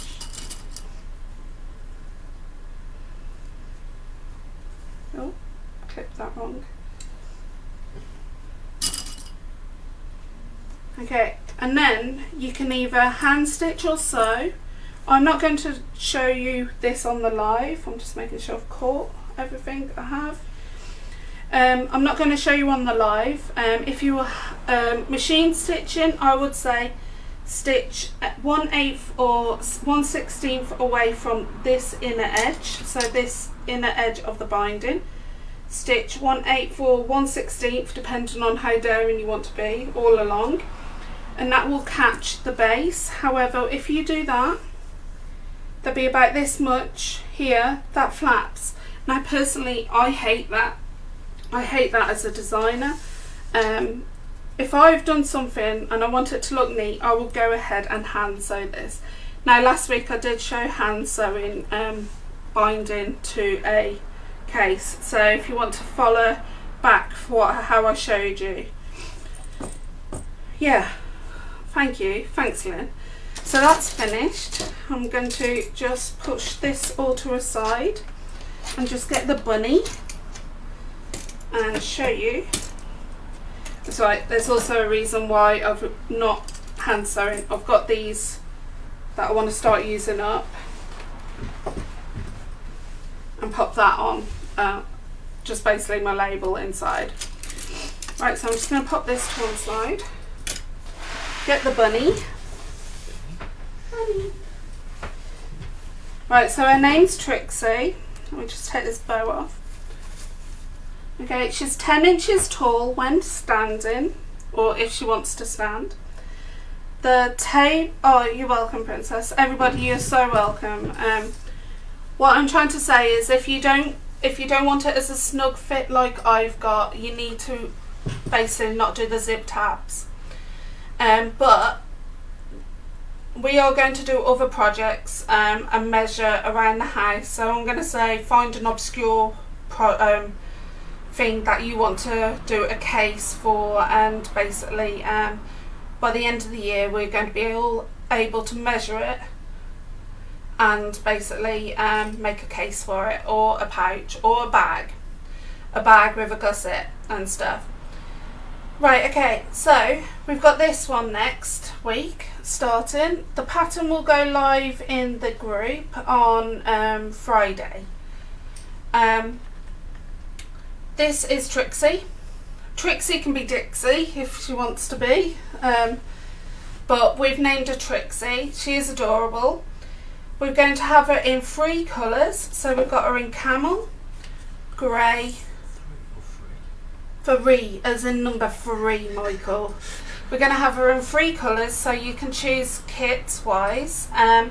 This is camel colour, so this is like Peter Rabbit colour.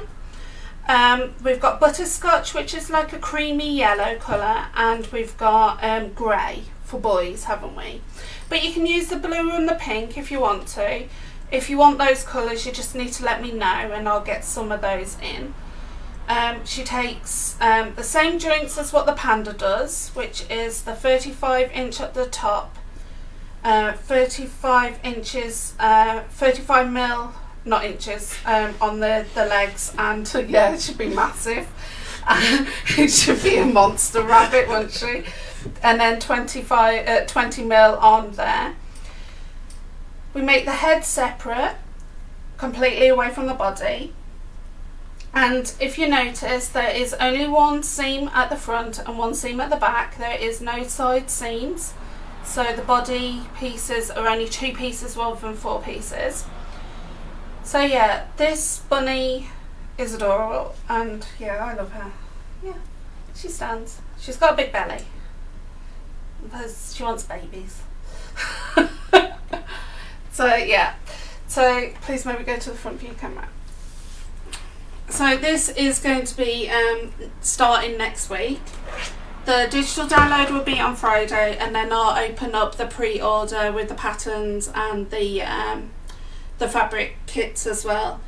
Don't know the prices, that's why I'm saying it'll be Friday, because I need to work out the prices. I think it's around about the same as the Panda price, because it's to do with this fabric here.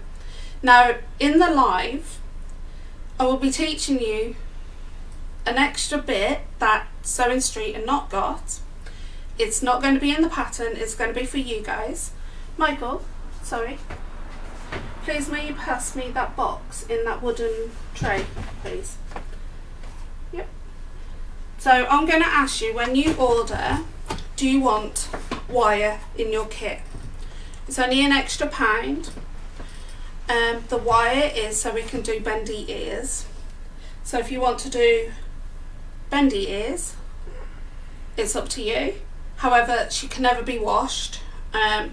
You will need some scrap fabric for that as well, and some interfacing in the ears for that as well. But this is so you got the specialist wire here that I've had to order in for toy making. So I'm going to show you that in that live starting next week. So we're going to start off with the head next week and then move on to the body the week after. Not the week after, the week after that. Yeah. Right, okay. So this Thursday is going to be the new website. Well, I'm saying new, it's just the website. But however, if you click on the main border, the main menu, the club section, there is going to be a drop down of explaining what happens in the club. Then there is a second drop down, which is to pay for the club. And then later on in the year, there'll be a third drop down, which is going to be the access all areas for club members, where you'll be able to download your patterns, because I'm running out of Facebook space for patterns. I've been informed of that. Because you only get allocated so much in a group, and that one pattern's taking up 49 meg. Hello. Yeah. So I'm going to basically add all the download free digital patterns for you in that section. That's also the general release public ones as well. So those will go in there as well. And then any like special orders that I do, like the cork order or the extra fabric orders or whatever, will go in that special hidden shop, which you guys can only access. Yeah, well, that's it, basically. Yeah, basically, I'm doing you. Michael's thinking word is basically. You said basically a few times. Yeah, I know. So Basically. on Thursday, do not subscribe to your payment for the club, because there's one thing I do need to stress is as soon as you sign up for the club on the website, because what I've done is completely, if you click into Patreon now, you will notice there is nothing from me. Your payments are going to be stopped.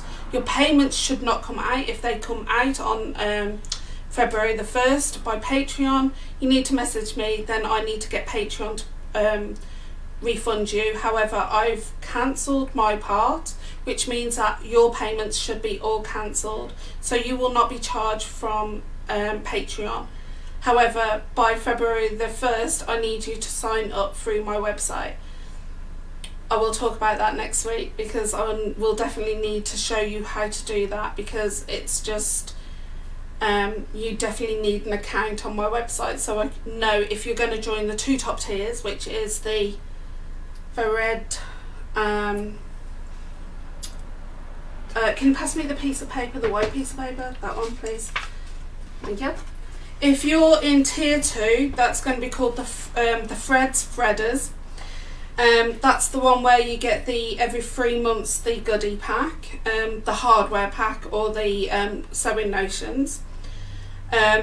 You will definitely need to have an account with that. Then you get all the specialist information for us to send in the post to you.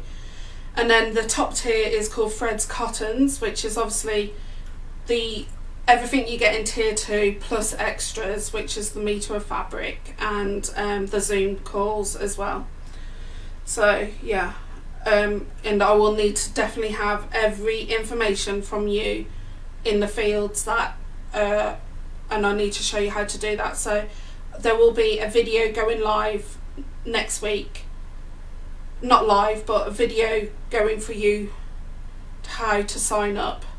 It's pretty simple from there onwards. We have designed it so you can pause your payment. So I know some of you struggle round about Christmas time and round about birthday time and stuff. If it's not a free month, because I'm doing 10 months a year now rather than 12 months a year of payments from you guys, if it's a free month, do not pause your payment. But if you need to, by any chance you are skint that month, pause your payment, let me know. What will happen is it will basically tell me that if you're in the 2 top tiers, which is tier 2 and tier 3, if you're in the 2 top tiers, it will tell me that you need to pay an extra payment in a couple of months' time or the next month before you get your subscription box or your goodies through the post, basically. Because I don't want to lose you as people, but you will stay in the group. I will pause all the digital downloads, however you'll be able to see all the Facebook lives. That's the only thing I can do. I can't do much more. I know life struggles, and I'm trying to help in any way I can. So yeah. So I think I blabbered on a bit too much there, but watch out next week. Everything will be explained in a video for you, and then I will go and say you've got 1 week to sign up from the February the 1st to February the 7th. If you haven't signed up, I will basically remove you from the group, so you can't get any digital downloads, you can't get any of the discounts, you can't get anything from the group, and then I will private message you and ask if you want to stay in the group. If you don't want to stay in the group, that's fine, you can leave. I really don't mind. But if you do want to sign back up, you will need to go through the website. That's the best I can do. It's fair, and personally I don't want to lose you guys, and I want to grow this group. Right, any questions, please don't hesitate. If you're stuck with designing something like an iPad case, don't hesitate to message me. Right, so I'm going to say goodbye, and Trixie is, or Dixie, bye. See you guys, see you all next week.